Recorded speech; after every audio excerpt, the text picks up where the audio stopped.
there's a monster hiding in the remote forests, swamps, and rivers of the Congo Basin in Central Africa. It has a long neck, looks like a dinosaur, and is the size of an elephant, or maybe a hippo at least. That's what people who claim to have seen it say. It should have gone extinct millions of years ago, but this Congo's version of the Loch Ness Monster somehow survived. This creature is the Mokele Mbembe, which means one who stops the flow of rivers, and more folks are saying they've seen it lately. European explorers first heard the stories of this creature from the people living near the Congo River in the early 1900s.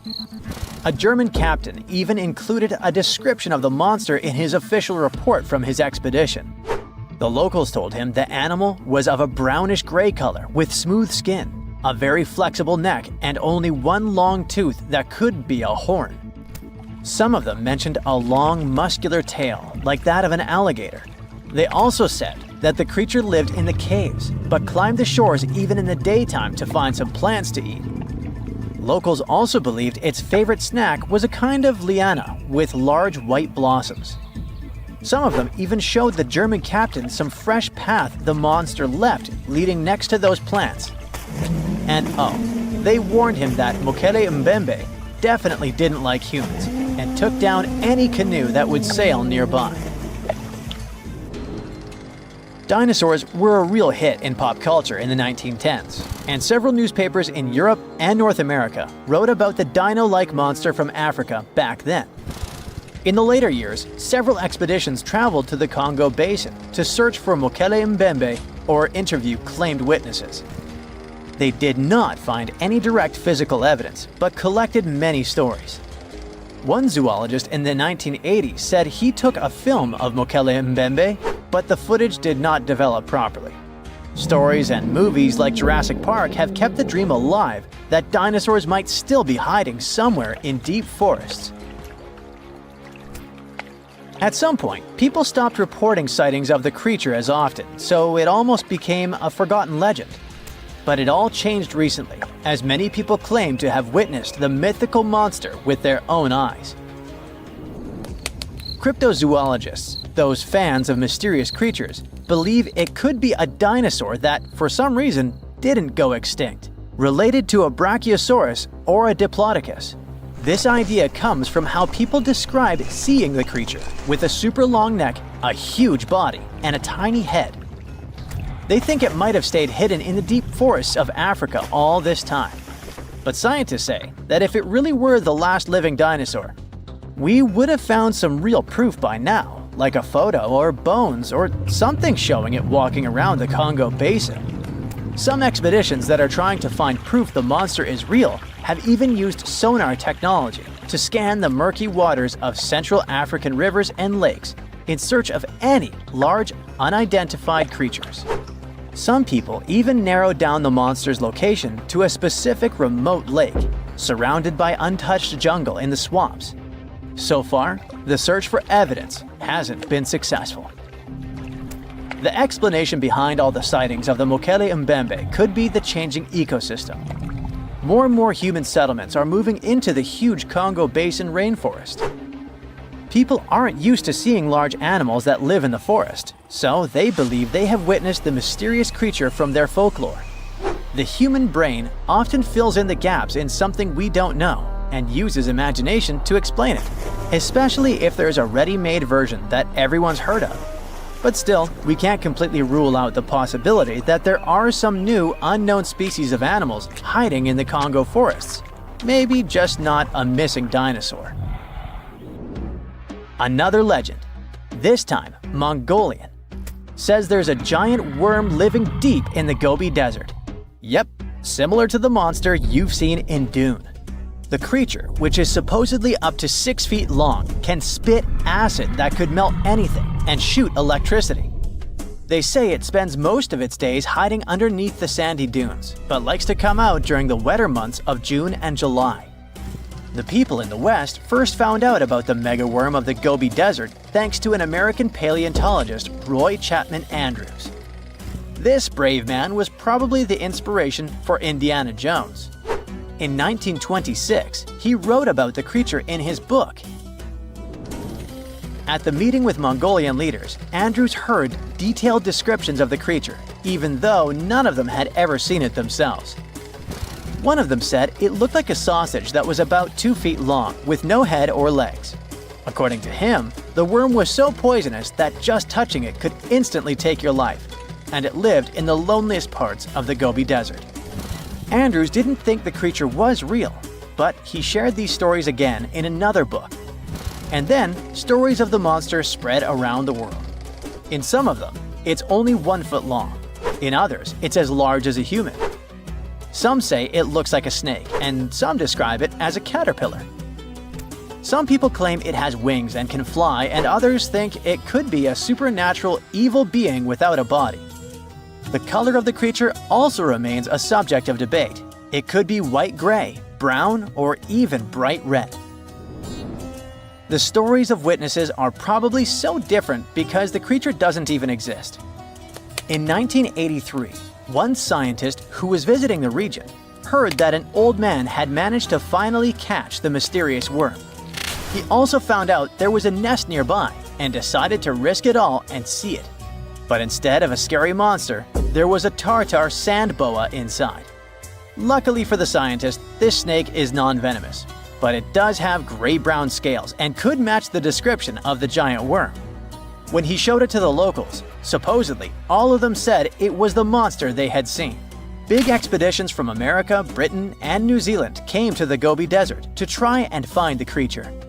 Many other adventurers came from all around the world on their own, but found no evidence the monster was real. But many Mongolians are sure the death worm is no fantasy. If you don't believe there's a monster in the Gobi Desert, how about one in Lake Worth in Texas? According to local folklore, there's a part human, part goat creature with scales and long clawed fingers hiding there. It all started back in July 1969, when locals claimed to have spotted this mysterious creature roaming around. The newspapers loved the story and started reporting about new sightings. One article said that the monster jumped out of a tree and landed on some guy's car. Another report claimed that the Lake Worth monster decided to throw an automobile tire at a group of people. Someone even managed to take a photo of the creature, and the newspapers published it. Locals started flocking to the lake at night, hoping to catch a glimpse of the creature, but no one could find any evidence it was real after all. The author of the monster's photograph later said it was most likely someone's prank, because the creature really wanted to be seen. Then, a reporter from the local newspaper received an anonymous letter saying that it was 3 high school students who decided to dress up and scare people. Even despite this, some cryptozoologists think it could have been an undiscovered primate species that walks on 2 legs. We don't know if the Worth monster is real, but it does one good thing and brings together the local community. Every year since 2009, they throw the Lake Worth Monster Bash. Now, if Earth's history were a movie, we humans would only take up the last second of the end credits. Our planet has been around for about 4.6 billion years, but our human story began about 300,000 years ago in Africa. Now, our ancestors had some wild adventures in nature. They could have run into creatures so big they'd make today's elephants look like puppies. The woolly mammoth is a pretty famous animal, sure. His cousin, though, the Columbian mammoth, not so much. This giant used to roam places from Canada all the way down to Mexico. Unlike the furrier woolly mammoths, which hung out in colder places, these animals had shorter hair, resembling huge elephants. They also had incredibly large tusks, like 12 feet worth of spiraling, sturdy tusks. And they weren't just for show, they came in handy when facing predators. That includes our ancestors. If you think about sloths these days, you're picturing these adorably slow creatures. They couldn't possibly be in your list of most dangerous animals. Well, their grandparents might have. For starters, we call them ground sloths, and they vary a lot in size. Some were as big as rhinos, and others, like the Megatherium, were as colossal as elephants. Imagine seeing a 20-foot-long sloth which doesn't mind chewing on some meat every now and then, at least in theory. Ever heard of Bigfoot? Well, our next animal kind of looks like him, but is a distant cousin to orangutans. Meet Gigantopithecus, the largest primate to ever call our planet its home. Standing tall at 10 feet and weighing more than 600 pounds, these animals were amazing to look at in real life. Unlike Bigfoot, they weren't constantly hiding. In fact, it's believed they were peaceful and gentle creatures. Sadly, they faded away about 100,000 years ago, mainly because their food sources slowly became unavailable. Those lush, fruity forests they called home eventually turned into dry grasslands. Next on our list is the cave hyena. Weighing a chunky 250 pounds and standing 3 feet tall, these beasts were as long as a grown-up lying down. What's even more interesting about these creatures is that they loved hanging out in groups.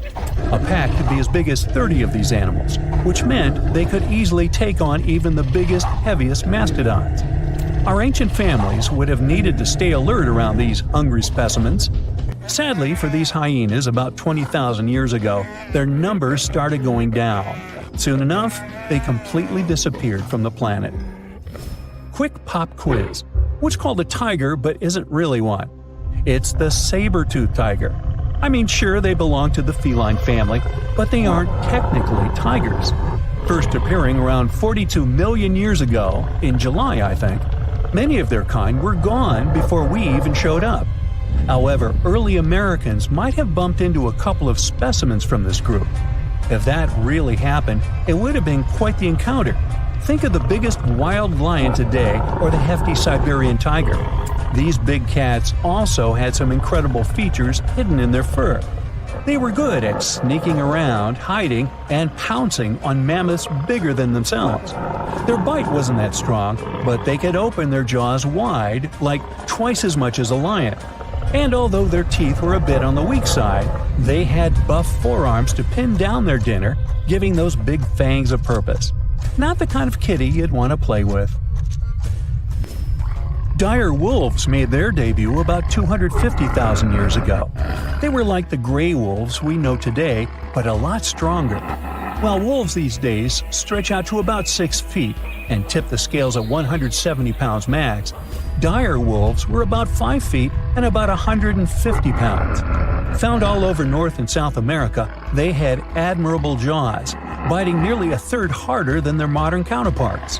Also, their favorite snack was horses. But just like many other majestic beasts of the past, they faded away around 10,000 years ago. Now, names can be deceiving. Take the American lion, for example. It's not really a lion, it's more of a panther's big cousin. The other part of the name is correct, though. They did live in America about 330,000 years ago. This feline was no lap cat either. They were at the top of the wildcat pyramid, weighing a colossal 772 pounds. That's like stacking 4 grown men on a scale. Even the mighty African lion would look a tad bit shy beside these beasts. With the muscle to take down a bison, you wouldn't want to accidentally interrupt their dinner. They parted ways with this planet around 11,000 years ago, right after the last ice age. Now, down in Australia, about 50,000 years ago, I wasn't around then, there lurked a relative of the Komodo dragon, the Megalania. Experts love to have debates on how big it was. Some say it stretched out to 23 feet. Others think it was just about 11 feet long. Either way, they were basically mega-sized Komodo dragons with a dangerous bite. If you think bears are already big and fluffy now, let's introduce the short-faced bear. While this big creature stood on its hind legs, it towered at 14 feet. With long limbs, they could outrun today's bears, hitting speeds up to 40 miles per hour. These ultra bears sadly disappeared around 11,600 years ago. Now imagine a crocodile. Okay, imagine that same crocodile, only supersized, with sporty legs, doing its thing in Australia about 1.6 million years ago. Well, say hello to the quincana. These crocs were extremely large, reaching 23 feet. And no, they weren't lazy river loungers. These creatures really love spending time on land. They evolved to have strong legs for their chases and razor-sharp teeth designed for slicing, not gripping. When did we stop sharing beaches with them? About 40,000 years ago. The name elephant bird might not sound familiar, but try to picture a bird that stood tall as high as a basketball hoop at 10 feet and weighed as much as a small car, 1,500 pounds. Their eggs were equally huge, like 150 chicken eggs bundled up into one. Now, as amazing as these birds sound, there's a lot we still don't know about them. They're hard to study, as most extinct animals are. Still, some recent studies have given us some clues. Scientists have been examining ancient molecules from their fossilized eggshells.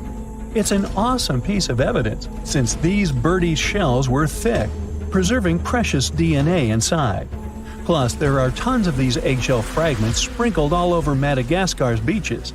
Because of these findings, we now know these birds were herbivores and loved eating leaves and seeds. We also know the tiny kiwi bird is its closest living relative. Now, dodos were these amazing birds we also used to share the planet with. They're like distant cousins to ancient pigeons. To give you some perspective, imagine a chunky bird weighing about 50 pounds. Similar to chickens, turkeys, and ostriches, dodos were also the types of birds that couldn't fly. Their wings were small, and they had the muscle strength of, well, a wet noodle. Now, you might have heard the word dodo used as a name for creatures that aren't that bright. Don't get confused, though, by this name. These birds were in fact intelligent. Scientists were able to figure that out by studying their fossils. It turns out that they were good at smelling stuff, unlike most birds that are all about the visuals. These creatures aren't around for us to study anymore, but that might change. One evolutionary biologist is on a mission to fully understand these amazing ancient birds. On that note, she revealed that the dodo's DNA has been completely sequenced. There are even talks about potentially bringing dodos back to life. They would make a nice addition to the lovely beaches of Mauritius, the place they used to call home many, many years ago. Australia used to have its own giants. Those were huge animals that could have dwarfed anything living on this continent these days. Scientists found the remains of many of those ancient creatures in the Narracuta Caves in South Australia, 4 hours away from Adelaide. It's a lovely region, but it can be treacherous. Watch out for holes the ground is pocked with. Known as pitfall traps, many of them are no wider than a coffee table. They're deep and plunge into the darkest of caverns. One of such caverns is called Victoria Fossil Cave, and it's a treasury that's been hiding the bones of around 45,000 animals for centuries. Some of the oldest bones belong to creatures far more terrifying than any animal you can encounter today. Those were the ancient Australian megafauna, huge beasts that roamed the continent during the Pleistocene epoch. During those, there were giant snakes, huge flightless birds, wombat-like creatures the size of a rhinoceros, and many others. One of the largest examples of the Australian megafauna scientists have discovered so far is the Diprotodon. That giant herbivorous creature was 10 feet long and 6.5 feet tall, and weighed more than 6,000 pounds, about as much as a small Asian elephant. Even though this terrifying beast didn't eat meat, it could have smashed other animals with its sheer weight. Scientists have found the remains of hundreds of such creatures all over Australia, so it's safe to say that no other animal from that time or in that location was larger than this giant. Despite its creepy appearance, the Diprotodon was a relative to the modern-day wombat, and those are known to sometimes pounce humans. The Diprotodon had toes that pointed inward and were well suited for digging burrows. On the other hand, Diprotodon was a giant, and it was unlikely that it used to do so. It was likely a trait it had inherited from its smaller burrowing ancestors, or it could have used its claws to search for roots. This theory is supported by the fact that the animal's pouch was facing backward. It prevented any dirt from collecting inside while the creature was digging. Since this animal was so big, it didn't have to worry much about predators. Up until 60,000 years ago, when the first humans appeared on the continent, full-grown Diprotodons only had to look out for creatures like the quincana. Measuring in at a whopping 20 feet long, the quincana was a land crocodile. It lived in Australia from around 20 million to 40,000 years ago. It disappeared along with most other mega creatures of the last ice age. is thought to be the result of the first humans coming to the continent. Even though the quincana was extremely fast and dangerous, it was possible that this creature got outcompeted by human hunters who took all available prey. Unlike modern crocodiles that are mainly aquatic, that mighty beast was a land dweller. Scientists figured it out by studying the quincana's legs. They were able to support and carry the body clear off the ground. It means there was no escape for ancient people once the quincana spotted them. Modern crocodiles can only push themselves along on their bellies. Such an adaptation allowed the quincana to chase its prey for long periods of time, exhausting it in the process. Another creepy feature of this ancient monster was its teeth. Aquatic crocs have conical teeth. Those are great for gripping and holding on to prey underwater. But quincana had knife-like teeth, ideal for slicing soft-bodied animals like mammals. Another Australian monster, Thylacoleo, wasn't all that large, but it didn't make it any less terrifying. It was still among the top predators and the biggest carnivorous animals in Australia. This creature was a true oddity of nature, even by prehistoric standards. First, its teeth resembled not those of a regular predator, but those of a rodent. Its front incisors were enlarged, taking the place of canines. Premolars were also shaped like blades. They were used for cutting flesh and bone. At first, scientists thought that Thylacoleo used those teeth to eat nuts and fruits. But later, a study showed that the use of such teeth was better suited on necks and spines. The jaws of this ancient creature were immensely powerful.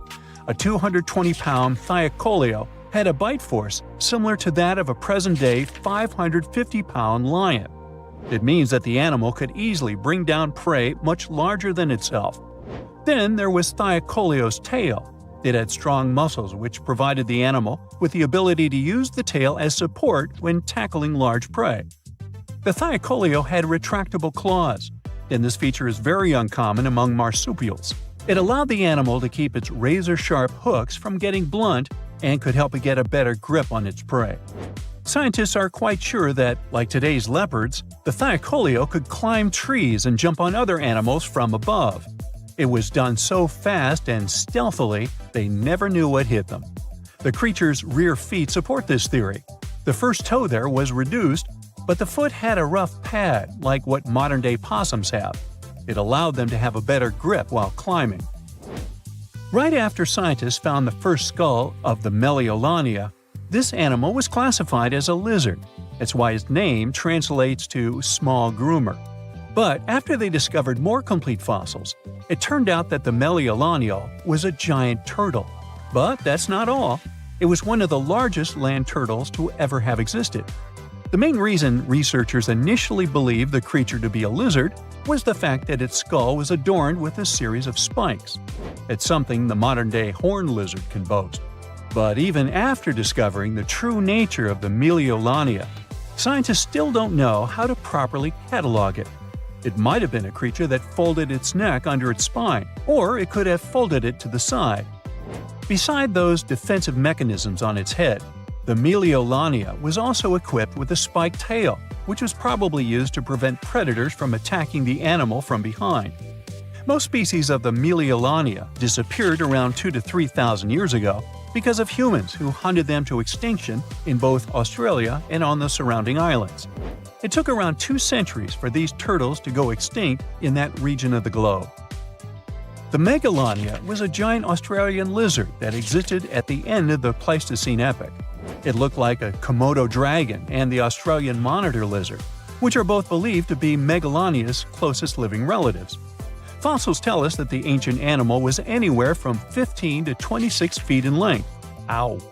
The youngest fossil remains of this ancient Australian monitor lizard date back to about 50,000 years ago. The first indigenous settlers must have encountered Megalania, which led to the lizard's extinction. Originally, scientists thought that the Megalania was the only member of the genus Megalania, but these days it belongs to the genus Varanus, which means that the prehistoric creature is closely related to other Australian monitor lizards. Our next giant creature on our list was once dubbed an ostrich on steroids. I mean, look at it. It was the last of the thunderbirds to go extinct in Australia. The Geniorus lived on the continent at the same time as early humans. They might have coexisted for 15,000 years or so before the huge bird eventually disappeared. This theory has some proof. The bird's fossils found along with human artifacts. Some cave paintings also depict flightless birds similar to the Geniorus in size and shape. Although it wasn't the largest bird in Australia, the goose-like creature was still as tall as a grown-up man and weighed around 550 pounds. Even a modern-day ostrich can be dangerous if it feels threatened. Imagine meeting its giant prehistoric relative. Scientists are still arguing about its diet. Many believe the creature was an herbivore, but there's still a chance that the Geniornis was a partial scavenger. Its small, stubby wings and powerful hoof-like legs hint that the bird could have been a plant eater. But its huge beak and exceptionally deep lower jaw evoke suspicion. Such features are highly unusual in birds. Currently, there are approximately 20 billion animals inhabiting our world. If everything were ideal, we would have 5 billion more animals on Earth. But many species have gone extinct, and around 44,000 species are currently endangered. The largest, most recent mass extinction event in history occurred during the dinosaur era, leading to the eradication of 75% of species on Earth. The Tulachi wallaby is a long-lost relative of today's kangaroo, but they had a hidden superpower, night vision. That's why they were mostly active at night. They were 3 feet tall and fed on grass, fruit leaves, and other plants. Wallabies lived in grassy areas near swamps and other water bodies, but not for long. By the 19th century, their numbers had gone down, bringing them to the edge of extinction. Only 14 wallabies had been left in the wild by 1920. A rescue mission was launched. They tried to capture the last 14 animals to protect them. But the situation got out of control and 10 wallabies lost their lives. The 4 remaining ones were transferred to a special facility, and in 1935, the last animal passed away. Only one picture of the Tulachi wallaby is left now. There were reports of the animal's sightings after that, but no proof was shown, and the creature was officially declared extinct in the 70s. Short-faced bears were a unique species that lived in North America, particularly Alaska. It was a massive bear, weighing around 1,500 pounds.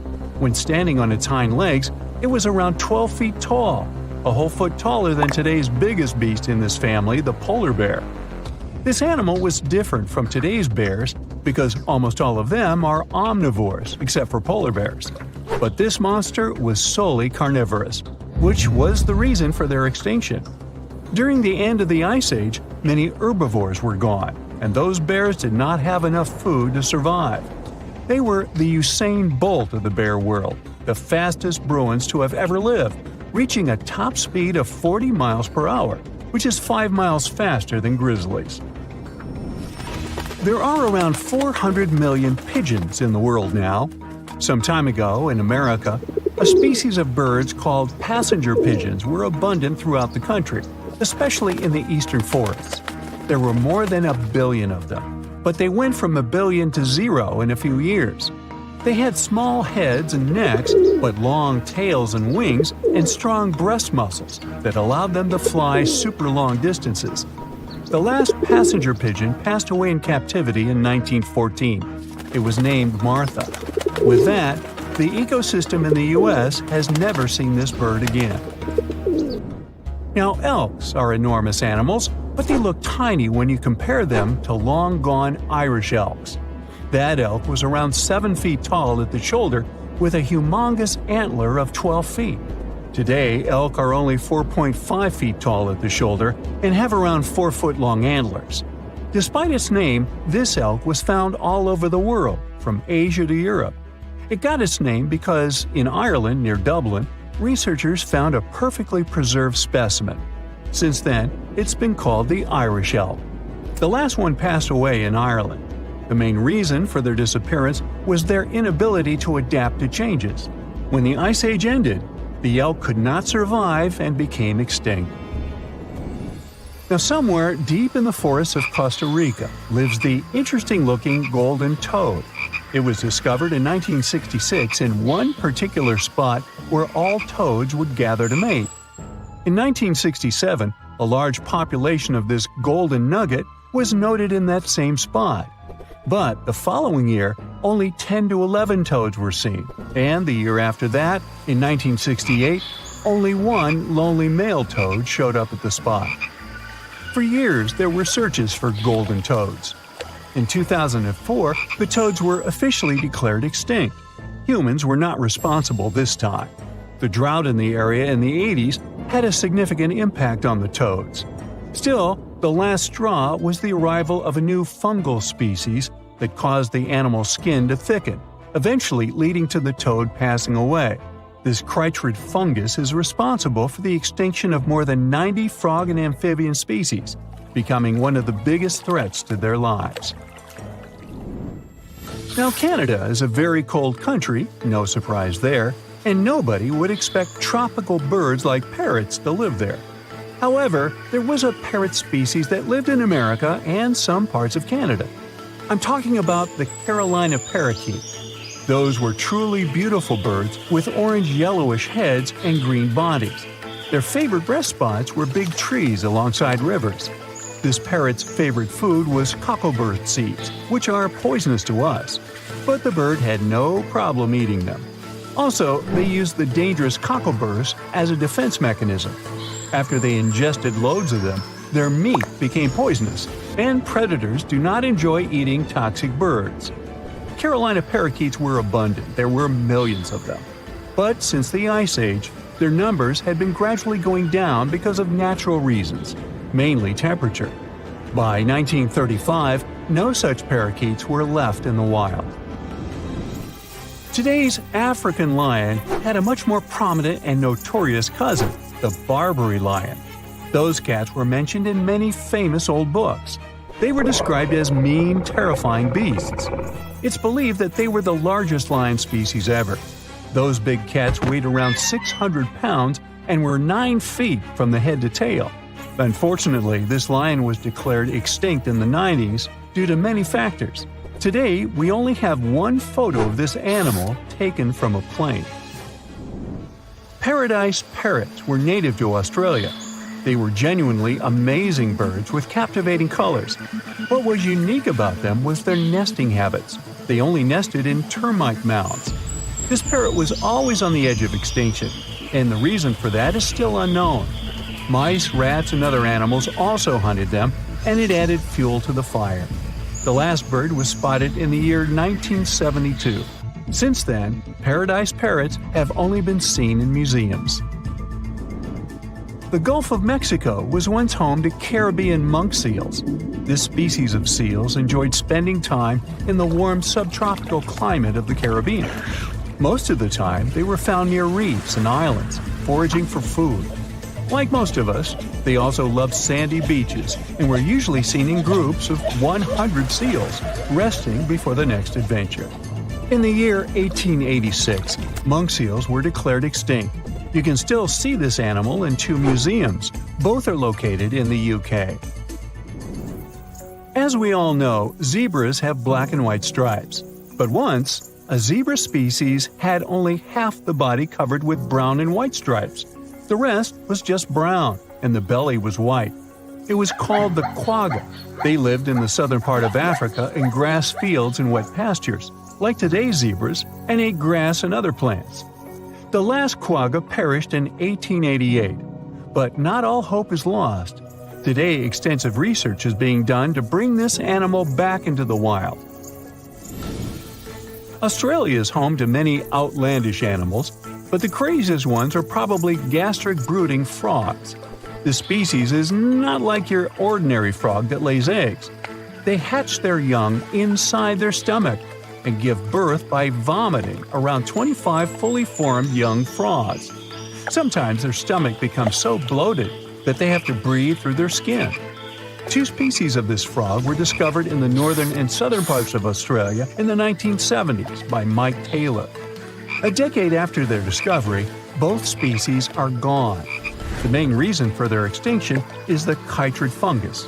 Luckily for them, they're also part of a de-extinction program that's putting serious efforts into bringing them back into the wild. Welcome, dear listeners, to a journey back in time, to a moment that forever altered the course of our planet's history. Picture this, a serene Earth where mighty dinosaurs roamed freely, ruling every corner of the land, from the densest jungles to the vast open plains. Their thunderous footsteps echoed as a testament to their reign, a reign that seemed unending. But the universe, in its infinite vastness, had other plans. Enter the Chicxulub incident. A name that might sound unfamiliar to some, but its impact, both literal and metaphorical, is deeply etched into the very fabric of our planet. This wasn't just any cosmic event, it was a cataclysm, a celestial sledgehammer that came hurtling from the abyss of space. Imagine a rock, not just any rock, but one the size of Mount Everest, weighing trillions of tons, racing towards Earth with a speed so immense that it could traverse from New York to Anchorage faster than one could prepare a morning breakfast. This monstrous entity, dear listeners, was destined to collide with our planet, and when it didn't just make a dent. It reshaped life as it was known. The Chicxulub incident wasn't merely an event, it was a turning point, a moment where the rulers of the Earth, the mighty dinosaurs, faced an adversary so powerful that it brought their long-standing dominion to a tragic end. But why is this incident so significant? As we journey through the annals of time, retracing the steps of the Chicxulub incident, we find ourselves drawn to a specific location on our planet, a place that today is known for its pristine beaches, vibrant culture, and the allure of ancient civilizations. Yes, dear listeners, we're talking about modern-day Mexico, specifically the Yucatan Peninsula. But let's rewind the clock back to that fateful day and paint a picture quite different from the holiday destination we know today. The Yucatan Peninsula, a region now synonymous with Cancun's turquoise waters and Mayan ruins, was the epicenter of this cosmic catastrophe. As the colossal asteroid approached, it wasn't heading for some remote, uninhabited corner of the Earth. No, it was on a direct collision course with what is now the heart of Mexico. And then, with a force beyond comprehension, it struck. The very ground trembled, and the skies lit up as if a second sun had dawned. The vast ocean waters that covered the Yucatan Peninsula could do little to cushion the blow. Instead, they became part of the cataclysm, amplifying the devastation. The immediate aftermath was nothing short of apocalyptic. The impact was so immense that it pierced through the Earth's crust, releasing energy equivalent to billions of atomic bombs. The skies were set ablaze, and a shockwave of unimaginable proportions rippled across the globe. The serene waters of the Yucatan were violently displaced, giving rise to tsunamis that towered as high as the Statue of Liberty, rushing forth to distant shores with wrathful intent. But this was just the beginning. The Earth, our home, was in turmoil. The very fabric of the environment was being rewritten in a matter of moments. The immediate vicinity of the Yucatan Peninsula was ground zero, but the shockwaves of the impact did not discriminate. They traveled with relentless fury, reaching even the most remote corners of our planet. The vast oceans, which cover over 70% of the Earth's surface, became conduits for one of the most terrifying phenomena, tsunamis. These weren't just regular tidal waves, they were behemoths, rising with such might and speed that coastlines thousands of miles away felt their wrath. From the coasts of Africa to the distant shores of Asia, no coastal region was spared from these monstrous waves. But the water wasn't the only element in turmoil. The very ground beneath our feet quaked. Earthquakes of magnitudes previously thought impossible shook the planet. Continents trembled, and landscapes transformed as the Earth's crust contorted under the immense stress. And as if the tsunamis and earthquakes weren't devastating enough, the Earth's fiery belly responded in kind. Volcanoes, those majestic mountains that house molten fury, erupted in synchrony. From the towering peaks of the Andes to the volcanic islands of the Pacific, plumes of ash and rivers of lava painted the skies and lands with their scorching palette. It's hard to fathom, isn't it? A single moment, a solitary event, triggering a cascade of cataclysms that touched every corner of our globe. The Chicxulub incident wasn't just an asteroid impact, it was a global reset button, a testament to the interconnectedness of our planet's systems. As we venture further into this narrative, we'll delve into the long-term consequences of these global effects and how they set the stage for a new chapter in Earth's ever-evolving story. Navigating through the immediate aftermath of the Chicxulub impact, we've witnessed the sheer magnitude of its global effects. But dear listeners, the story doesn't end there. The Earth, having faced tsunamis, earthquakes, and volcanic eruptions, was now on the brink of another profound transformation. As we journey forward, let's delve into the chilling phase that followed the initial chaos, a period often referred to as the Long Winter. In the wake of the impact and subsequent volcanic eruptions, the skies began to change. A thick, impenetrable cloud of ash and soot enveloped our planet. This wasn't just a temporary darkening. It was as if the Earth had donned a shroud, blocking out the life-giving rays of the sun. Day turned into night, and what followed was a darkness that persisted not for days, not for weeks, but for years. Without the warmth and light of the sun, temperatures plummeted. The once balmy and temperate regions faced a cold they had never known. Ice began to form, and snow covered landscapes that had never witnessed a winter. The Earth, in essence, was plunged into an unending night, a winter that seemed eternal. But the cold and darkness were just part of this grim equation. The atmosphere, now laden with sulfur, released from the impact site and volcanic eruptions, gave rise to a new menace: sulfuric acid rain. This wasn't the gentle rain that nourishes the soil. It was acidic, corrosive, and deadly. Forests withered, oceans acidified, and the very fabric of life on Earth was under siege. This prolonged period of darkness and cold, combined with the toxic rain, led to catastrophic climate changes.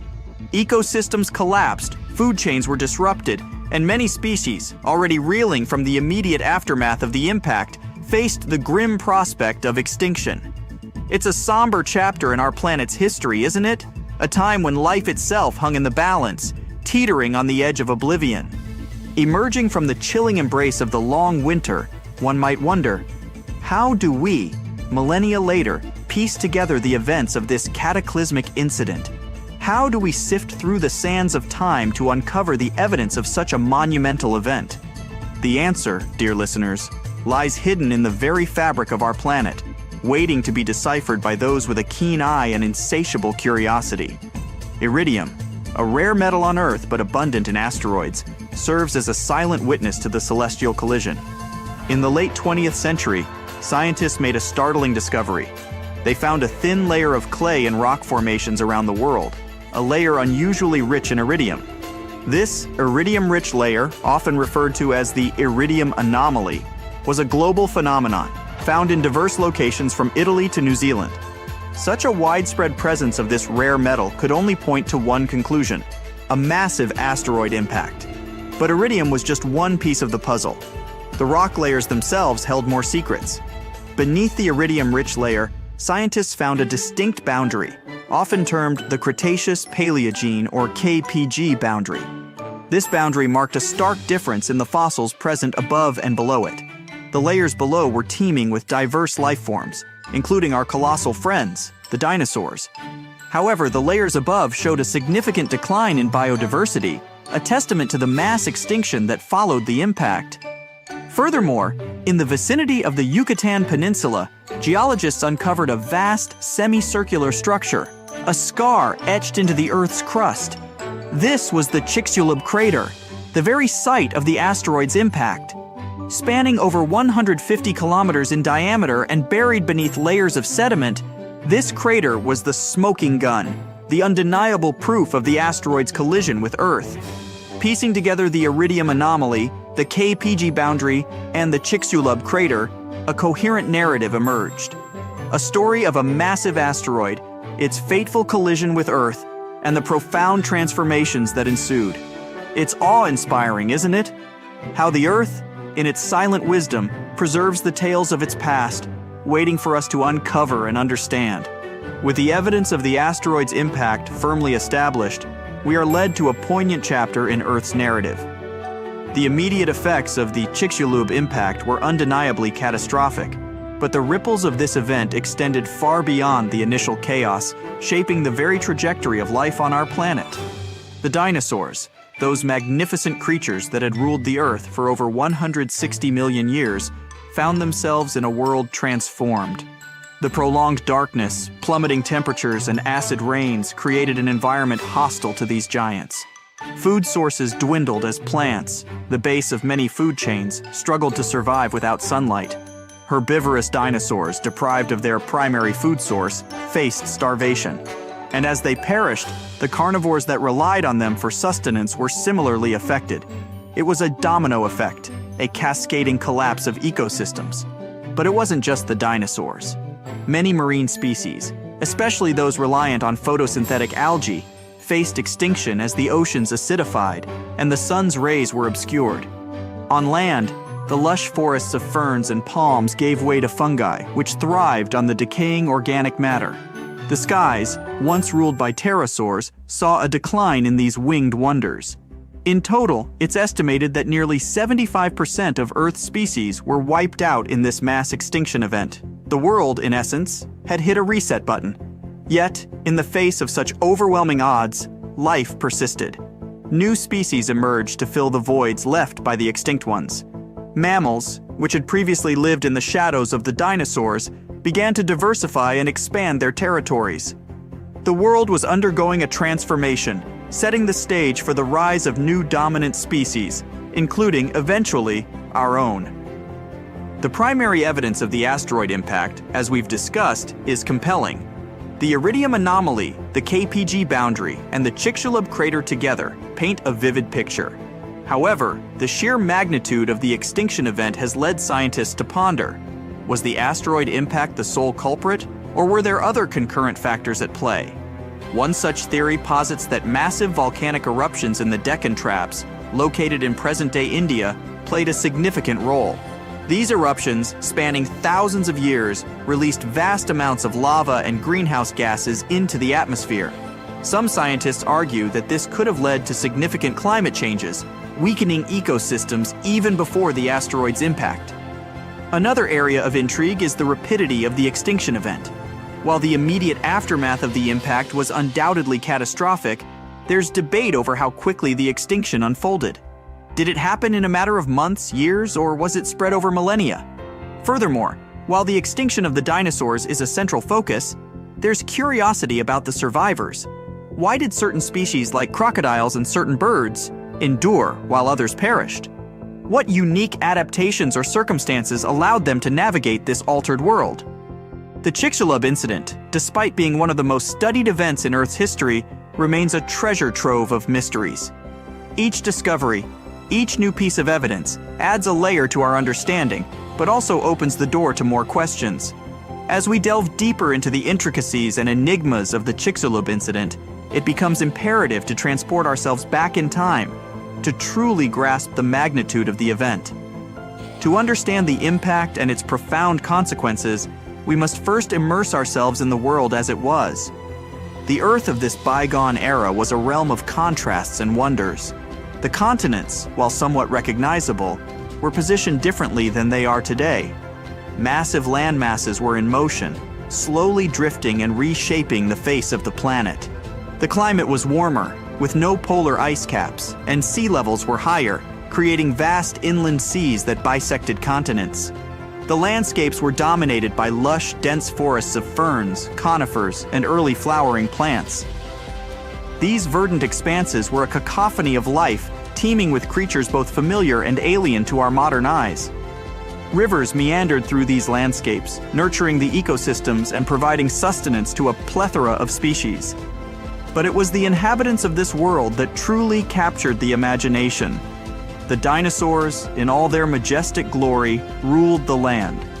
From the towering, long-necked sauropods to the fierce and agile theropods, these creatures were the undisputed monarchs of their domains.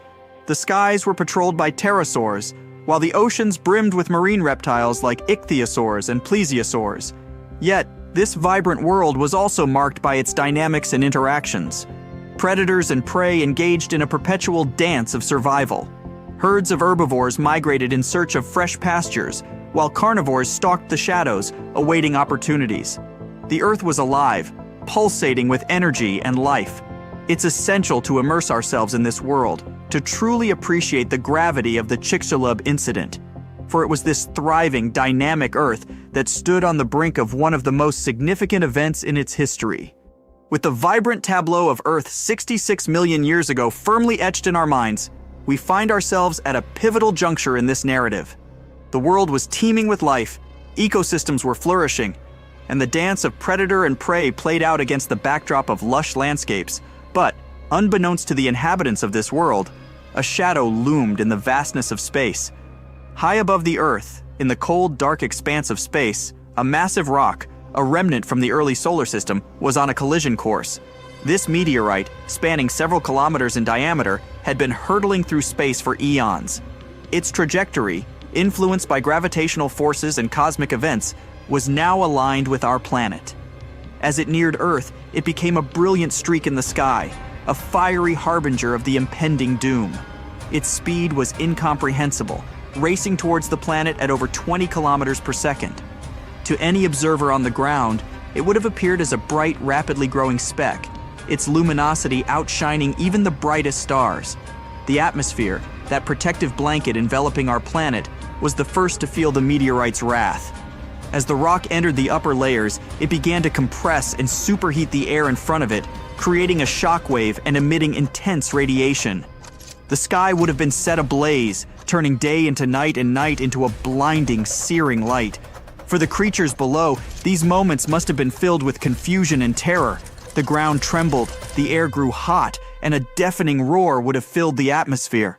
Predators and prey alike would have paused, sensing the profound shift in their environment, their instincts signaling danger. And then, in a split second, the meteorite made contact. But this was no gentle touch. It was a violent, earth-shattering collision, the likes of which our planet had rarely seen. From the blinding brilliance of the meteorite's descent to the heart-stopping moment of impact, the Earth stood at the precipice of profound transformation. The serene landscapes and bustling ecosystems of just moments ago were about to be thrust into chaos. The moment the meteorite made contact with the Earth's surface, an explosion of unimaginable magnitude erupted. This wasn't just any explosion. It was an event releasing energy equivalent to billions of atomic bombs. The ground at the impact site vaporized instantly, creating a colossal crater and ejecting vast amounts of material into the atmosphere and beyond. Molten rock and debris rained down, setting vast swaths of land ablaze. But the explosion was just the beginning.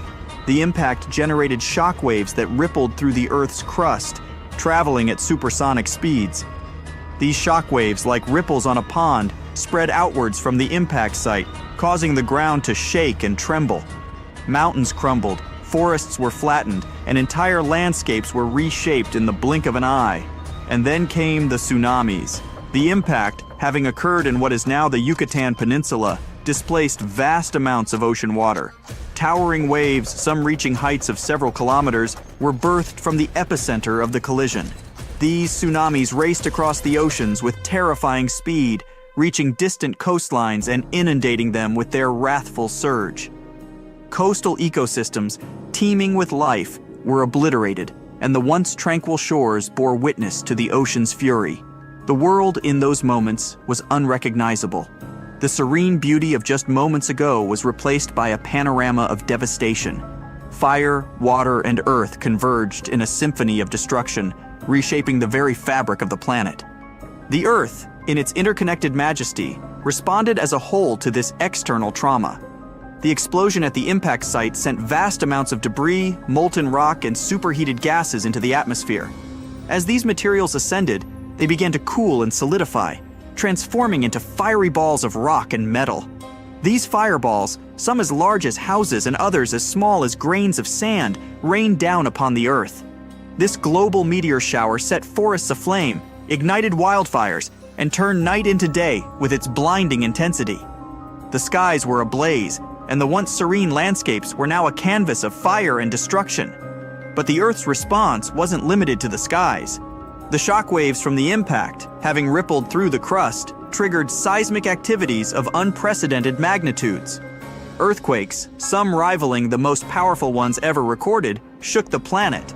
These tremors were felt even in regions far removed from the impact site, causing landslides, opening chasms, and further destabilizing already traumatized ecosystems. And the oceans, having borne the initial brunt of the impact, were not done with their fury. The seismic activities, coupled with the displacement of water from the impact, gave rise to more tsunamis. These waves, while perhaps not as colossal as the initial ones, were still monstrous. They raced across ocean basins, reaching shores that had already been battered and bringing with them further devastation. The global consequences of the Chicxulub impact were a testament to the interconnectedness of our planet's systems. No corner of the Earth was untouched, no ecosystem left unscathed. It was a time of upheaval, a period where the very essence of life and the environment was put to the test. In the wake of the explosion, vast amounts of ash, soot, and debris were ejected into the atmosphere. Instead of settling quickly, this particulate matter formed a dense cloud that encircled the globe.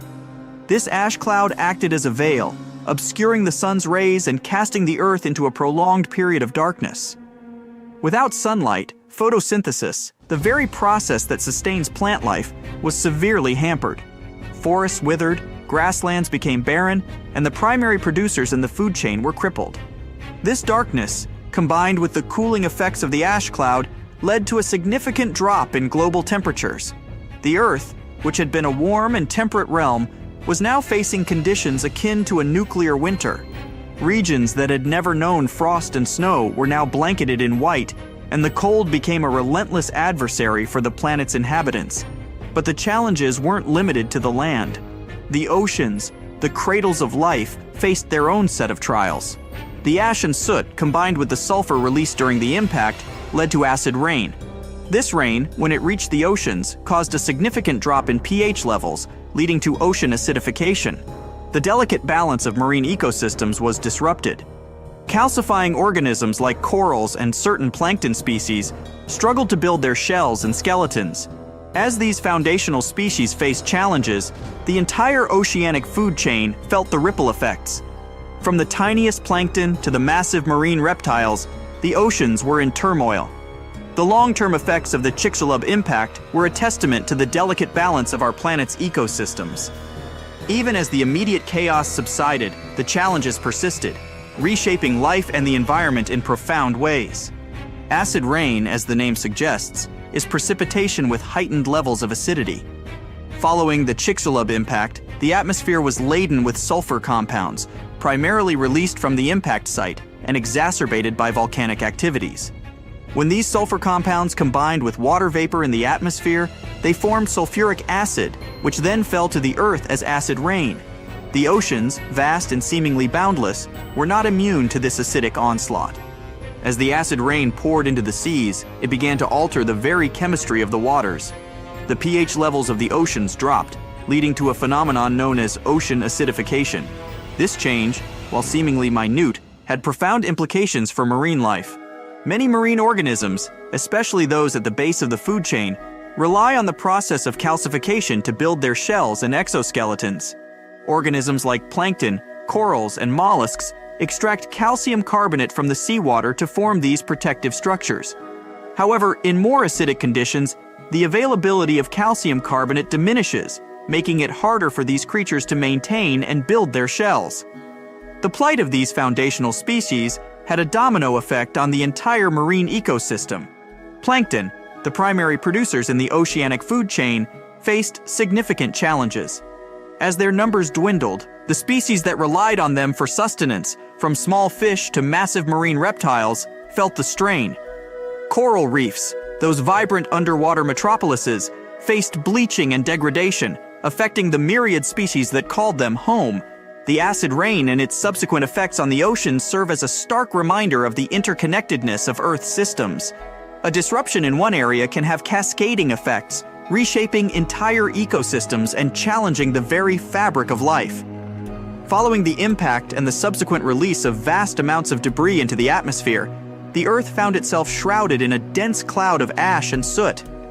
This veil, while initially contributing to the planet's warming due to the greenhouse effect, eventually began to block out the sun's rays.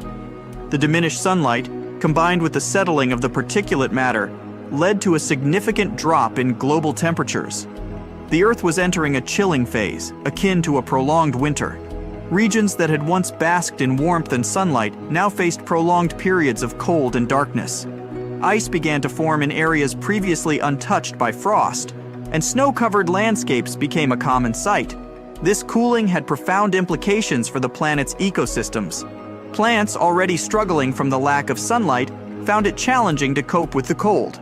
Many species, unable to adapt to these rapidly changing conditions, faced extinction. Yet, amidst this bleak landscape, stories of resilience emerged. Certain species, equipped with adaptations that allowed them to navigate this cooler world, began to thrive. Small mammals, with their ability to burrow and regulate body temperature, found niches in this altered ecosystem.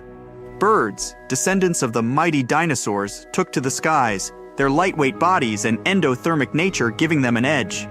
In the oceans, certain fish and marine reptiles, equipped with slow metabolic rates, managed to navigate the cooler waters and diminished food sources. These survivors, while perhaps not as majestic or dominant as their predecessors, were the harbingers of a new era. Their resilience and adaptability laid the foundation for the next chapter in Earth's evolutionary story. From the chilling aftermath of the Chicxulub impact and the resilient survivors that emerged, our narrative now takes a leap backward in time to a period even more ancient and profound. To truly grasp the significance of events like the Chicxulub impact, we must first understand the origins of our cosmic home. Let's embark on a journey to the very dawn of our solar system, to witness the birth of the sun and the genesis of the celestial dance that we are a part of. In the vast expanse of the cosmos, long before our Earth took shape, a colossal cloud of gas and dust, known as a molecular cloud, drifted silently. This cloud, rich in hydrogen and interspersed with heavier elements from ancient supernovae, was the primordial soup from which our solar system would emerge. Within this cloud, certain regions began to experience subtle gravitational perturbations, perhaps triggered by the shock waves from a nearby supernova or the tidal forces of neighboring galaxies. These perturbations set off a chain reaction. Parts of the cloud began to collapse inwards, drawn together by their own gravitational pull. As this material coalesced, it began to form a dense core, growing hotter and more pressurized with each passing moment. Around this core, the remaining gas and dust swirled, forming a protoplanetary disk. The stage was set for the birth of a star. In the heart of this collapsing cloud, temperatures and pressures reached a critical point. Nuclear fusion ignited, and the core began to shine brightly. This was the birth of our sun, a blazing beacon that would become the heart of our solar system. Its intense heat and light began to influence the surrounding protoplanetary disk, shaping and molding the materials within. The sun, in its fiery infancy, was both a creator and a destroyer. Its solar winds swept away lighter materials, while its gravitational pull orchestrated the dance of the remaining gas and dust. From this dance, the planets, including our Earth, would eventually emerge. Having marveled at the birth of our sun and the radiant heart of our solar system, our narrative now hones in on a specific celestial body, one that holds a special place in our hearts, our very own Earth. From the vast protoplanetary disk that swirled around the nascent sun, a unique and intricate process was set into motion, leading to the formation of our planet. In the early days of our solar system, the region that would become Earth was a chaotic battleground. Countless fragments, remnants from the protoplanetary disk, collided and coalesced. With each collision, these fragments, known as planetesimals, grew in size and mass. Over time, through countless impacts and mergers, a proto-Earth began to take shape. This young Earth was a far cry from the blue and green oasis we know today. It was a molten sphere, its surface dominated by lava and constantly bombarded by other celestial bodies. One such collision, with a Mars-sized object named Theia, is believed to have been so cataclysmic that it ejected a significant amount of material into space, eventually leading to the formation of our moon. As the frequency of these collisions decreased, the Earth began its cooling process. The surface, once a roiling sea of magma, started to solidify.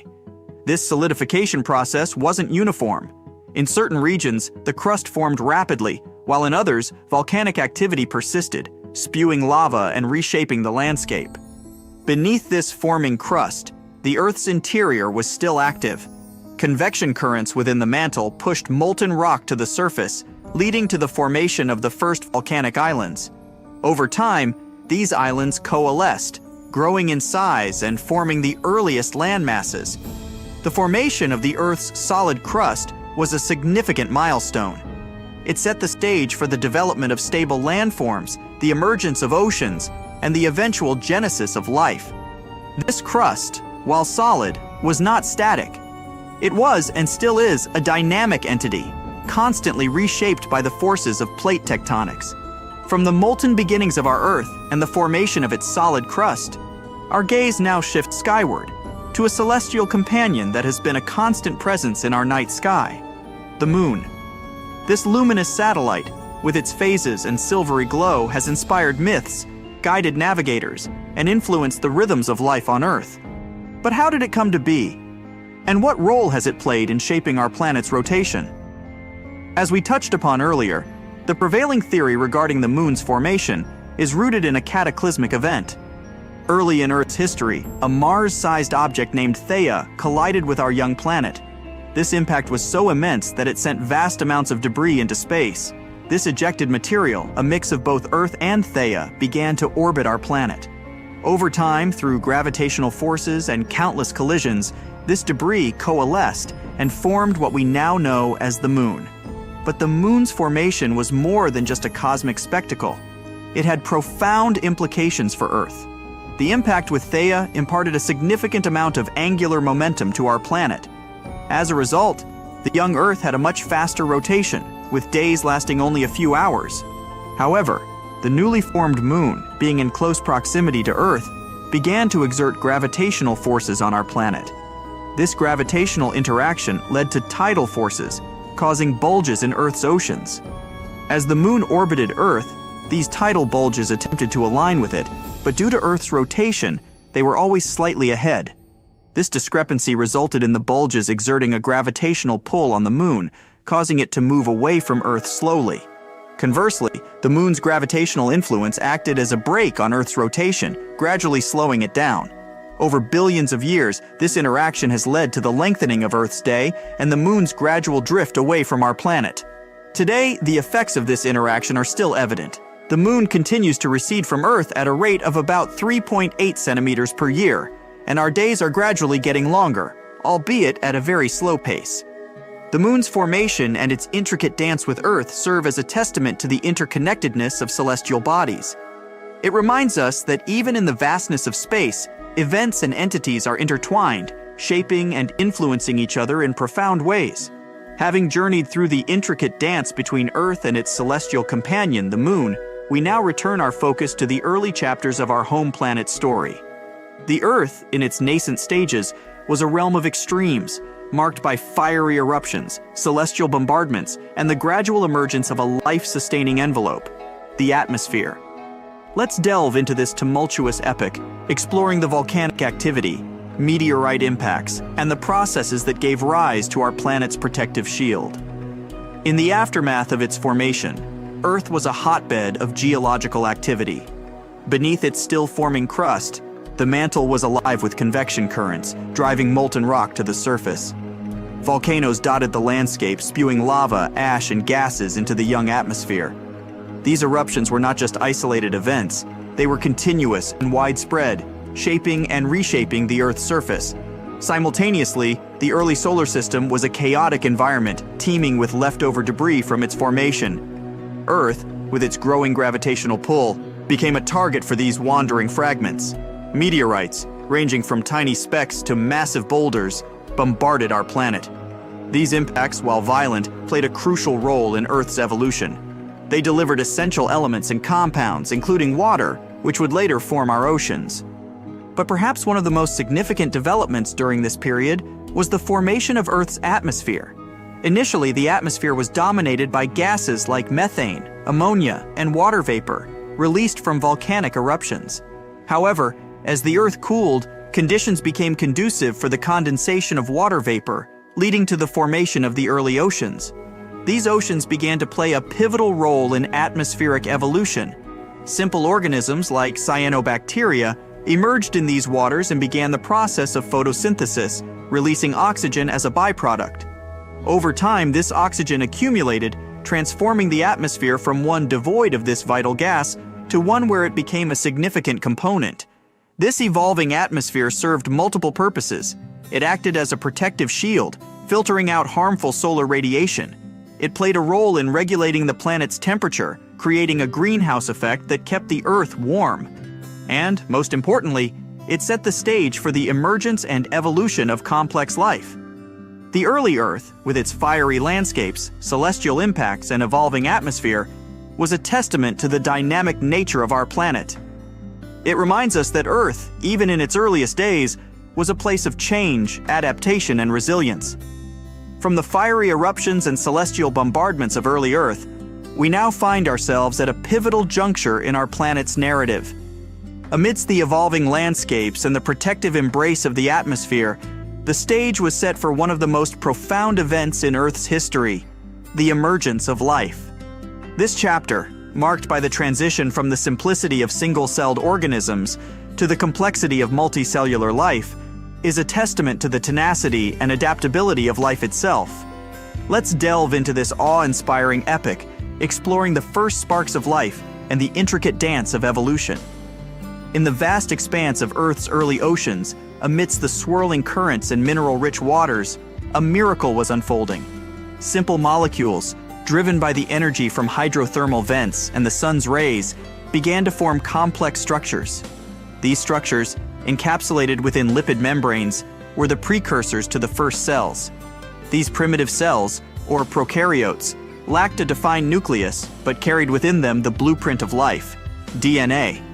Over time, these prokaryotes diversified, adapting to various niches within the oceans. Among them, a particular group, the cyanobacteria, embarked on a transformative process, photosynthesis. By harnessing the sun's energy, they converted carbon dioxide and water into glucose, releasing oxygen as a byproduct. This oxygenation of the atmosphere set the stage for the next leap in evolutionary history. As the eons passed, certain prokaryotes began to form symbiotic relationships, leading to a significant evolutionary milestone, the emergence of eukaryotic cells. These cells, characterized by a defined nucleus and specialized organelles, were more complex and versatile. Within the protective embrace of these cells, DNA was safely housed within the nucleus, allowing for more intricate genetic processes. The stage was now set for another evolutionary leap.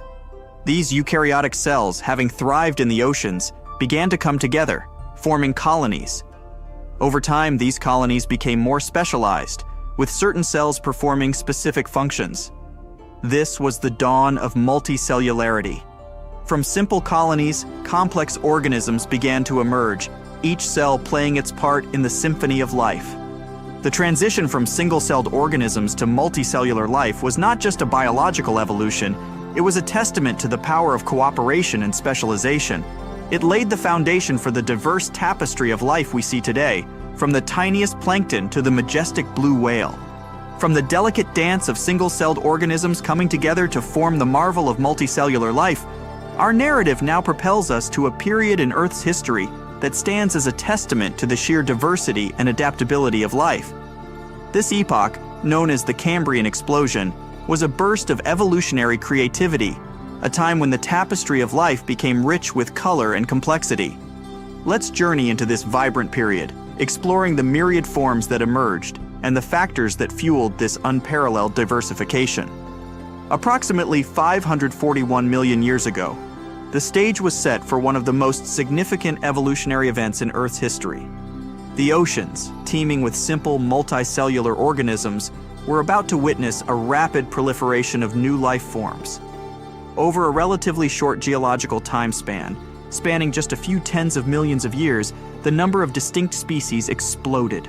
From simple, soft-bodied creatures, the oceans became populated with a plethora of complex organisms, each with unique body plans, structures, and modes of life. Trilobites, with their segmented bodies and compound eyes, scuttled across the ocean floor. Bizarre creatures like Opabinia, with its 5 eyes and a long, grasping proboscis, swam through the waters. The first primitive ancestors of many modern animal groups, from mollusks to arthropods and even early vertebrates, made their debut during this period. But what fueled this explosion of diversity? Several factors converged to create the perfect conditions for evolutionary innovation. The atmosphere's oxygen levels had reached a critical threshold, supporting more energetically demanding organisms. The oceans were rich in nutrients, providing ample sustenance for the burgeoning life forms. Additionally, the development of hard body parts, like shells and exoskeletons, not only offered protection, but also opened up new ecological niches, driving competition and specialization. The Cambrian explosion was not just about the emergence of new species, it was about the establishment of complex ecosystems. Predators and prey, grazers and filter feeders, burrowers and swimmers all played their roles in the intricate dance of life. This period laid the foundation for the modern animal kingdom, setting the stage for the evolutionary dramas that would unfold in the subsequent epochs. From the vibrant waters of the Cambrian seas, teeming with a plethora of life forms, our narrative now shifts to the ever-evolving landscapes of our planet.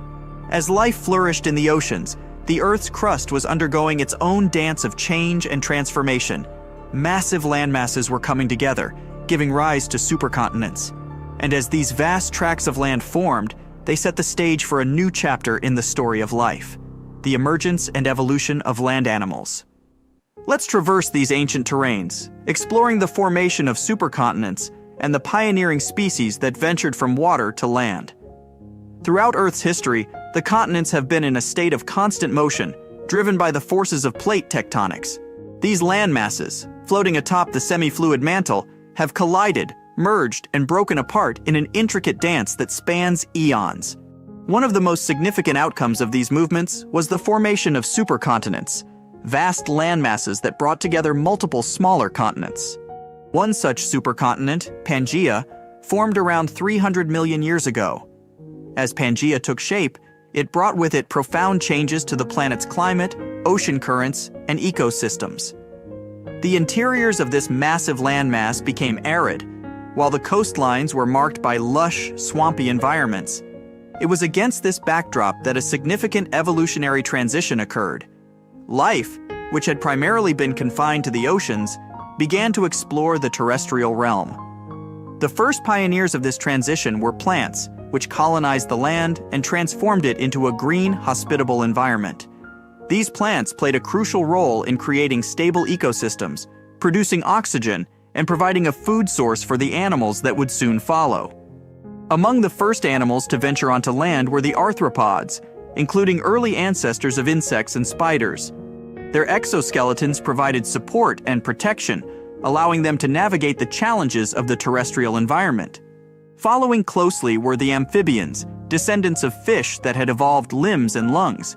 These creatures, with their ability to breathe both in water and on land, became the bridge between aquatic and terrestrial life. The formation of supercontinents and the colonization of land by animals set the stage for the next phase of evolutionary history. As ecosystems became more complex, new niches opened up, driving further diversification and specialization. From the early amphibians, reptiles emerged, laying hard-shelled eggs and further reducing their dependence on aquatic environments.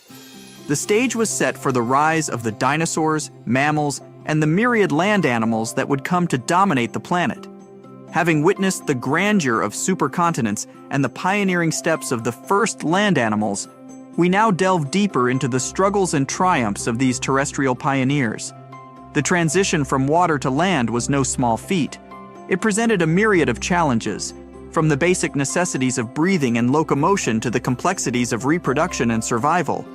Yet, as with all chapters in the story of life, adversity spurred innovation. Let's journey together, dear listeners, into the world of early land animals, exploring the obstacles they faced and the remarkable evolutionary solutions they devised. The very act of moving from water to land presented the first set of challenges. In the buoyant embrace of the oceans, weight and support were not pressing concerns. However, on land, the pull of gravity necessitated structural adaptations. Early amphibians, with their muscular limbs, evolved a robust skeletal system, providing the necessary support and allowing them to navigate the varied terrains of the ancient landscapes. Breathing was another significant challenge. While the aquatic ancestors of these land animals relied on gills to extract oxygen from water, the terrestrial environment demanded a different approach. Lungs, which allowed for the intake of atmospheric oxygen, became a crucial adaptation. These early lungs, while rudimentary compared to those of modern animals, set the stage for the diverse respiratory systems we see in land animals today. Reproduction, too, underwent a transformation. In the aquatic realm, external fertilization was common, with eggs and sperm released into the water. On land, this method was not viable. Early land animals, especially amphibians, had to return to water to reproduce. Over time, evolutionary innovations like internal fertilization and the development of hard-shelled eggs in reptiles allowed for a complete transition to terrestrial reproduction. Survival on land also meant contending with new predators and finding novel ways to secure food. This drove the evolution of various defensive mechanisms, from camouflage and toxins to speed and agility. The development of specialized sensory organs like enhanced vision and hearing allowed these early land animals to better navigate their environment and detect both prey and predators. As the eons passed, these challenges spurred a plethora of evolutionary innovations. From the amphibians came the reptiles, and from them, the dinosaurs and mammals. Each group, in its own way, tackled the challenges of terrestrial life, refining and building upon the solutions of their predecessors. As we draw our journey to a close, let's take a moment to reflect on the profound tapestry of events that have shaped our planet's history. From the birth of our solar system, the formation of the sun, the tumultuous early years of Earth, to the emergence and evolution of life, each chapter tells a story of resilience, adaptation, and the inexorable march of time. The Chicxulub incident, a cataclysmic event that forever altered the course of life on Earth, serves as a poignant reminder of the fragility and interconnectedness of our world. A single moment, a cosmic collision, had the power to reshape ecosystems, extinguish countless species, and pave the way for new forms of life to emerge. Yet, amidst the chaos and destruction, life found a way.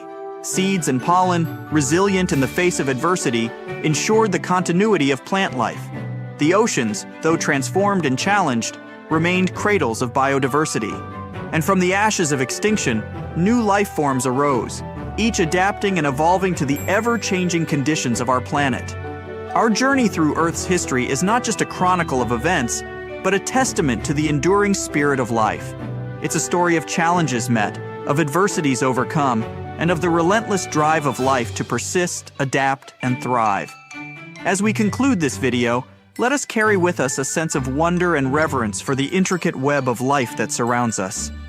Let us celebrate the resilience of nature, the beauty of evolution, and the mysteries that await us in the chapters yet to be written. Thank you, dear listeners, for joining us on this voyage through time. Until our next adventure, cherish the world around you, for it is a story millennia in the making. Antarctica wasn't always a frozen wasteland. A long time ago, it was full of life, and 56 million years ago, something terrifying stalked its jungles. A giant, flesh-eating bird. It was around 6 feet tall and weighed as much as a lion. For millions of years, nothing could challenge it, so why did it disappear? And could there be even bigger predators still hidden beneath the ice? Paleontologists found 2 massive claw bones in Antarctica, sharp, curved, and powerful, belonging to this bird. They were dug up from the Epresian-aged rocks of Seymour Island, which means they're around 40 to 50 million years old. Their shape left no doubt. These were the so-called terror birds. Their scientific name is Forus raceti, some of the most fearsome predators to ever walk the earth. They were flightless and didn't even need wings. Instead, they could sprint at breakneck speeds, like ostriches from a nightmare. For millions of years, these birds ruled South America. But now, for the first time, their presence has been confirmed in Antarctica. No surprise here. Back then, South America and Antarctica were still connected, allowing animals to easily commute between continents. So these birds probably migrated south to adapt to life on Antarctica's prehistoric landmass. It didn't just survive here, it thrived. But at some point, this nightmare of an animal vanished. Why? Most likely because of the temperature changes. Antarctica was cooling, slowly turning into the frozen wasteland we know today. Its prey may have declined, leaving the predator without enough food. Eventually, it disappeared, leaving no descendants behind. Researchers hope that they'll find a complete skeleton eventually. They're also wondering where there might be even bigger species waiting to be discovered. Perhaps these birds evolved into a completely new Antarctic lineage. But for now, all we have are two giant, creepy claws. People often think that there are almost no animals or plants in Antarctica. But that's not true at all. Penguins waddle around, and forget the cute tiny ones. Antarctica used to have 6-foot-tall monsters. The emperor penguins are the largest penguin species alive today. They can dive over 1,800 feet deep and hold their breath for over 20 minutes. There were giant ancient penguins around 38 million years ago. They were the size of humans. Fossils show they had long, sharp beaks, making them terrifying hunters of fish and squid. The fish there are also absolutely fascinating. Forget giant squids. Colossal squids are nightmares even bigger. Some reach over 40 feet long with massive, super sharp beaks and eyes the size of dinner plates. Finally, orcas, the apex predators of the Antarctic Ocean. They hunt in packs, working together like a wolf pack of the sea to take down seals, fish, and even massive whales. There are even tiny plants like moss and algae. Antarctic hairgrass and pearlwort. They somehow survive against all odds. There are many other myths going on about Antarctica. For example, some people think that when icebergs break off from glaciers, they immediately start drifting straight into the open ocean until they melt. But the reality is way more chaotic. First, when an iceberg breaks off from a glacier or ice shelf, it has to deal with underwater obstacles. It can stay stuck on the seafloor for decades without moving. Then they get caught in powerful whirlpools and spin in place for months. One iceberg, a 23A, spent nearly 40 years frozen in place before finally breaking free, only to get caught in a swirling ocean vortex for another 8 months. After that, their paths are influenced by ocean currents, tides, winds, and even underwater topography. They don't just float freely. Their movements are full of literal, unexpected twists. And speaking of glaciers, another strange rumor is that some humans can't travel more than 311 miles inland in Antarctica because of an impassable ice wall, freezing jet fuel, deadly winds, and no oxygen. But this is completely false. Antarctica has been explored by planes, vehicles, and even scientists on foot. There's an entire research station sitting at the South Pole. People live there all year long. The ice wall is real, a massive ice cliff rising above the ocean. But that isn't some secret barrier, it's an ice shelf. These are thick slabs of ice that form when glaciers slowly flow off the land and spread over the ocean. Almost 3/4 of Antarctica's coastline is made up of them, but they don't form some giant ring around the world. Antarctica is one of the most extreme places on Earth, but we've conquered its challenges and we keep learning more about it every year. That's why every year, millions of dollars are poured into keeping research stations running, protecting wildlife, and making sure the people who live there have everything they need. But where does all this money go? Well, Antarctica stations are basically small cities. There's electricity, heating, water purification, food storage, and medical facilities. The biggest station, McMurdo, is basically a town with over 1,000 people in summer. It has everything from a fire station to a gym. The South Pole Station is super deep inland, so it's one of the hardest places to supply. Getting food and fuel there requires airplanes flying thousands of miles in extreme cold. But the internet loves a good mystery. When Google Maps revealed what looked like a massive doorway in Antarctica, conspiracy theorists went wild. People joked about everything from Bigfoot's vacation home to a secret base, or even a Star Trek spaceship hangar hidden in the ice. But there's a way simpler and less exciting explanation. It's actually a grounded iceberg, a chunk of ice that got stuck in shallow water and is now slowly melting. As ice moves across the landscape, it flows around bumps and obstacles, creating odd shapes. The process of melting, breaking apart, and refreezing can carve ice into unexpected forms. Antarctica also has incredibly strong downward-blowing winds that sculpt ice into dramatic formations over time. No secret doorway, unfortunately. And speaking of doors, for years, Ushuaia, Argentina, has been called the gateway to Antarctica, the last stop before the icy continent, the place where expeditions begin. But there's another option. Punta Arenas, Chile. Let's compare them. Ushuaia is closer to Antarctica. It's the top departure point for tourists going on cruises. But no regular flights to Antarctica. No major scientific bases operating from here. It's basically controlled by the military, which refuses to allow private flights, only commercially operated ships. Yes, Punta Arenas is further from Antarctica, but 22 countries and global organizations use it as their main base. There are regular flights to Antarctica happening there every year.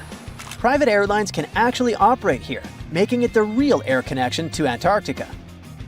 Ushuaia may have the best location physically, but Punta Arenas actually runs the show.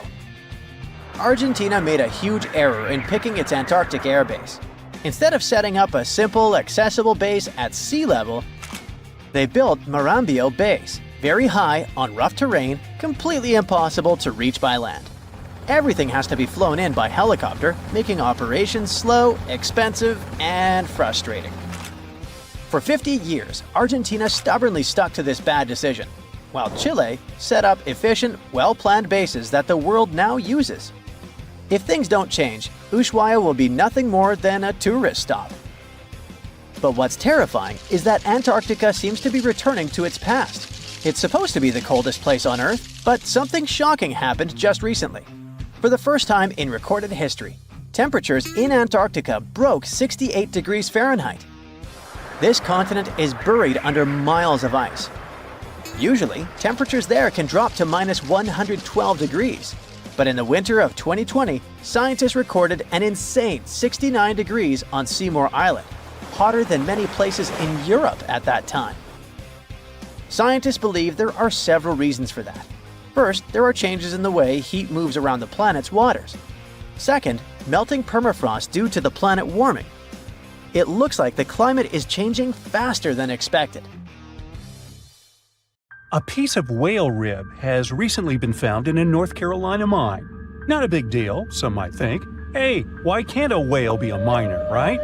But this fragment offers scientists a unique glimpse at the interactions between prehistoric sharks and whales from around 3 to 4 million years ago. The thing is, 3 tooth marks embellish the rib. That means that the whale was once badly bitten by an animal with a super powerful jaw. Judging by the spacing between the tooth marks, and it reaches almost 2.5 inches.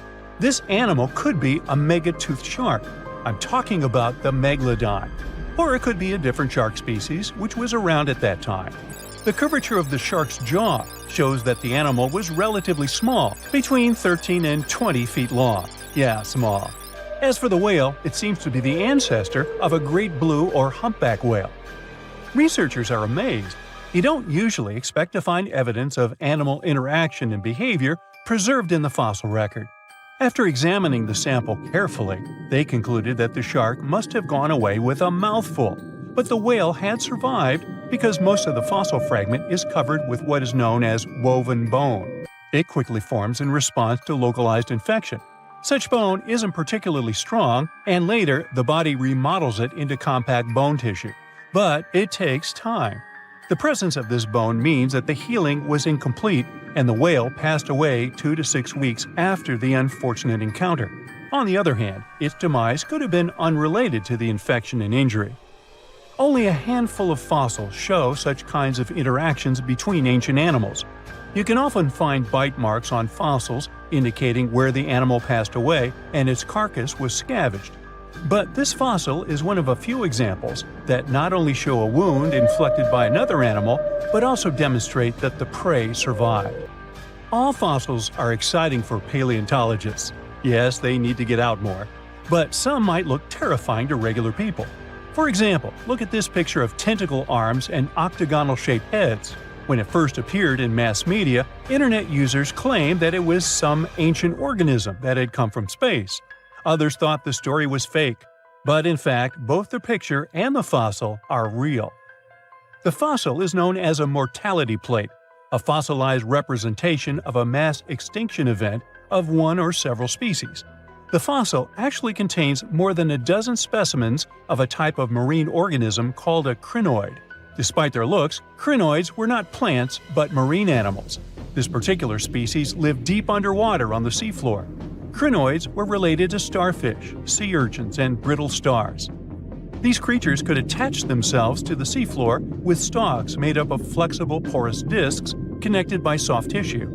The stalks were hollow, and that's where the animal's nervous system was located. Crinoids absorbed oxygen through thin-walled tube feet. The creatures usually reached the length of more than 8 inches and had 5 arms lined with leathery-looking, tentacle-like structures. They fed on plankton and sloughed off organic material. Now, even though these fossil finds seem to be super exciting, few creatures in the fossil record confuse scientists as much as the Tully monster. This curious sea creature sported a toothy, trunk-like snout and eyes splayed out on a rigid rod. But the most bizarre thing? It has been impossible to classify. Researchers have been considering a variety of organisms, for example, segmented worms, swimming slugs, and primitive eel-like creatures, since the monster was discovered in 1966. Recently, they have even tried to connect it to some species of jawless fish with a backbone-like structure. A team of scientists from Japan has used high-resolution laser scanners to examine the anatomy of Tully monster fossils in 3D. They concluded that the enigmatic fossil might be an invertebrate after all, and still, the true identity of the creature remains elusive. In the 1950s, amateur fossil hunter Francis Tully found a ghostly imprint of a torpedo-shaped organism with a huge tail fin in the Mizon Creek fossil beds in Illinois. Tully had never seen anything similar to the torpedo structure. He took his find to Chicago's Field Museum of Natural History. Paleontologists working there were baffled as well. Since then, scientists haven't been able to determine where the creature fits on the phylogenetic family tree, or where they should spend Thanksgiving. In 1741, an explorer and captain named Vitus Johansen Bering led an expedition to map the coast of Alaska. The ship he was on got shipwrecked on what later became known as Bering Island, and they got hungry.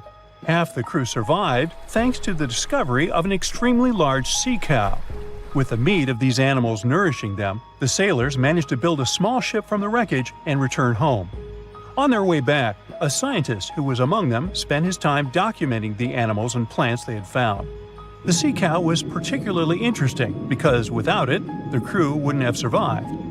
These animals were more than 26 feet long and weighed around 10 tons. All sea cows are member of the order Sirenia, marine mammals more closely related to elephants than cows.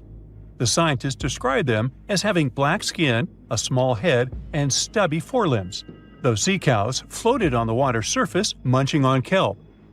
After the information about these animals became widespread, sea otter fur trading expeditions made use of that convenient depot en route. Sea cows were docile and could be easily hunted. Long story short, within 27 years after the scientists mentioned those animals, they were driven to extinction. But it's not the saddest part. The fossil record reveals a much deeper and darker history. Fossils of sea cows have been discovered all over the world, from Japan to Mexico. It means that the animal once thrived in the vast kelp beds around the entire North Pacific Rim. That small population discovered by the expedition was probably the last remains of a once much larger and way healthier population. More likely, Aboriginal hunting had already reduced the numbers of these animals to near extinction levels, and the final blow came from Western hunters. The living close relatives of those ancient sea cows are rarely hunted today. Still, they're under threat of extinction themselves. To some, this amazing fossil might look a bit disturbing. Slaves' lentils are fossils that belong to animals called nummelites. They lived and thrived in a warm, shallow sea covering part of Egypt around 40 million years ago. The name nummelites hints at the fact that larger specimens resemble coins, and in Egyptian folklore, they're even referred to as angel's money. These creatures have a simple, single-celled structure, which contrasts with their super intricate skeleton. Look at this series of spiral overlapping whorls. Each whorl is divided into countless tiny chambers. Nummelites can grow to be 4 inches in diameter, and still, they are the fossils of single-celled animals related to amoeba. How and why did they grow to be so large? The reason could be their symbiotic relationships with other smaller organisms. In the case of modern species, such symbionts are tiny golden-brown single-celled algae called diatoms. The shells of nummelites are relatively transparent, and since they're flat, there's a large surface area for the light needed for the diatoms to photosynthesize. For some reasons, scientists are still debating about them. The presence of plant symbionts in animals dwelling in the sea encourages the growth of a calcareous skeleton in hosts. So, the gigantic size of the nummelites in Egypt could be due to their close relationship with symbiotic diatoms. Does that make sense? Fun fact: a species of nummelites evolve very fast, and their fossils change from one layer of sediments to the next. So, the limestone used for the pyramids of Giza are so packed with such fossils that it's known as nummulitic limestone. This limestone also contains 2 kinds of nummelites, the smaller slave's lentils and the larger angel's money.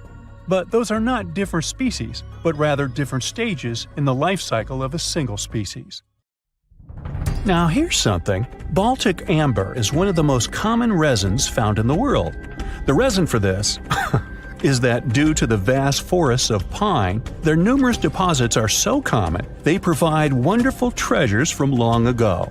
Ants are especially common in the Baltic amber, which comes from pine trees. Its resin is rich in sugar, so the ants often live amongst the trees, close to the easy source of food. One block found in East Germany has preserved one ant that is estimated to be about 48 million years old. Think of the birthday cake. But what makes this find interesting is another animal inside the amber. It's a mite, notorious hunters in the insect world, capable of traveling at great speed. These guys quickly latch onto their hosts, sucking them dry. They're also capable of destroying entire hives in one go. And within this piece of amber, the amber provides a display of their final struggle. In Southeast Asia, feathers belonging to something unique have been found from 80 million years ago. They were captured in resin during the Cretaceous period, a peak time for dinosaurs. The many feathers inside are from the coelurosaur. It looks like a dinosaur, but this animal is more related to birds. Other feathers like this have been found in resin. They belong to avian and other non-flying dinosaurs. The discoveries have helped reimagine what dinosaurs actually look like. Still, dinosaurs may have had feathers instead of being completely bald. Of course, for most of them, the feathers weren't used for flying, but they helped the dinos stay warm. However, the feathers weren't all that was found, and a part of the coelurosaur's tail is also preserved. Still, it's so small and ancient that its DNA hasn't survived to map their entire genome. The enclosed tail is also very delicate, and it can't be removed from its protective amber shell. But although these findings can only be observed, they've still provided a great insight in the evolution of birds. But how does amber preserve things so effectively, even at the initial stages? The trees produce the resin to protect any small gaps in the bark against feeding insects. Its antiseptic nature and lack of water content ensures it doesn't degrade for a long time. This also makes it more resilient as it petrifies over long periods, eventually becoming a fossil. Some of the oldest amber ever found was from the Triassic period, showing how long it can last. The pieces from Italy are about 230 million years old. And inside one of these ancient droplets holds the oldest arthropod ever recorded. This mite found inside has provided a broader understanding to their evolution. Today, they're known to mainly annoy gardeners by feeding on the petals of flowering plants. However, at the time the mite was caught, flowers didn't have any petals, and it would be without this tasty meal for another 100 million years. Now, 100 million years ago, Myanmar was part of Gondwana, the great supercontinent. At that time, Myanmar wasn't part of Asia yet. But it was still lush with a great forest, which contained many species of lizards that lived amongst the undergrowth, hiding away from dinosaurs. Many of them have been stored within amber. This fact helped discover ancestors of geckos and chameleons. By using CT scans, scientists have analyzed them, providing a glimpse into the formation of their scales, teeth, feet, and claws. It also provided an understanding of how these archaic creatures once appeared. Although mostly pieces of lizards, by using modern technology, the scientists have been able to create 3D images of the lizard. These images can reveal how those guys appeared in their full form. The images show that they still retain some of their exact features to this day, like the chameleon's sticky pads used for climbing. A salamander fossil from around 20 million years ago is one of the most intact specimens ever found in amber. Details of its final moments show that it had been attacked before getting stuck in the resin. However, what's confusing about this find from the Miocene era is that the amber was found in the Caribbean, but it came from a tree that's closer related to those from East Africa. The lizard also has ancestry from the same area. Finds like this have opened a whole new understanding about how these small lizards migrated. It's expected that they would have ridden fallen logs, which took them across the seas to new homelands, not only to the Caribbean, but to all continents except for Antarctica. Nobody goes there, it's too cold. In the Dominican Republic, you can find some of the rarest of all ambers. This Dominican amber came from neotropical forests from around 20 million years ago. Many of the trees that made the resin are now extinct. The amber is almost completely see-through and can come in an array of beautiful colors. The most common colors are red, yellow, and even blue, and are easily mistaken for gemstones. One was found with a flea caught in it, dating to when the forest was at its peak and the mammalian variety thrived. Fleas were likely common at the time, and this flea in particular had recently fed on a mammal before getting stuck. However, something more intriguing was found within the flea. While scientists checked what mammal DNA was within the flea, they found that it was carrying an ancient bacterial blight. These blights have been constant throughout Earth's history, dramatically decreasing populations of animals and plants. This now extinct blight in the amber helped scientists determine how much the bacteria have evolved and how it spread. Now, most remnants of insects inside amber aren't much more than the exoskeleton bodies. But with some found in Myanmar, they were so well preserved that even the color of the insects is still intact. Colors in nature appear in 3 different ways. The first is bioluminescence, that's produced by a chemical reaction within a living organism. The second is about pigments, where the color appears in an animal or a plant tissue. The third is called structural coloration, and the production of colors here is explained by microscopic surfaces fine enough to react with the light. The rare insects in amber were found in the form of structural coloration, but only at specific wavelengths. It all explains the very intense colors rarely found. 99 million years later, these bugs can still show their vibrant colors – blue, purple, and green. Some of them appear so different in color and shape that they almost look like they're from another world. Which of course they are, a very old one. Ants have been around for about 168 million years, based on fossil evidence provided. They're well known for their social hierarchies and their hive mind system. They've dominated almost every corner of the insect world, but when these social capabilities came about have been difficult to determine. Yet, recently, amber dated from 100 million years ago has shed some light into their evolution. Several amber pieces have preserved various ant types, including the worker ants, guardian or soldier ants, and even a queen ant. Before these pieces were found, it was estimated their social nature occurred millions of years later. A piece of amber dated 100 million years ago helped shed light on the evolution of birds.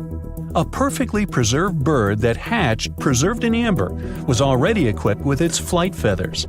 With the earlier physical abilities, they would be capable of moving around the nest by themselves at a very young age, and it's expected they could search for their own food almost immediately.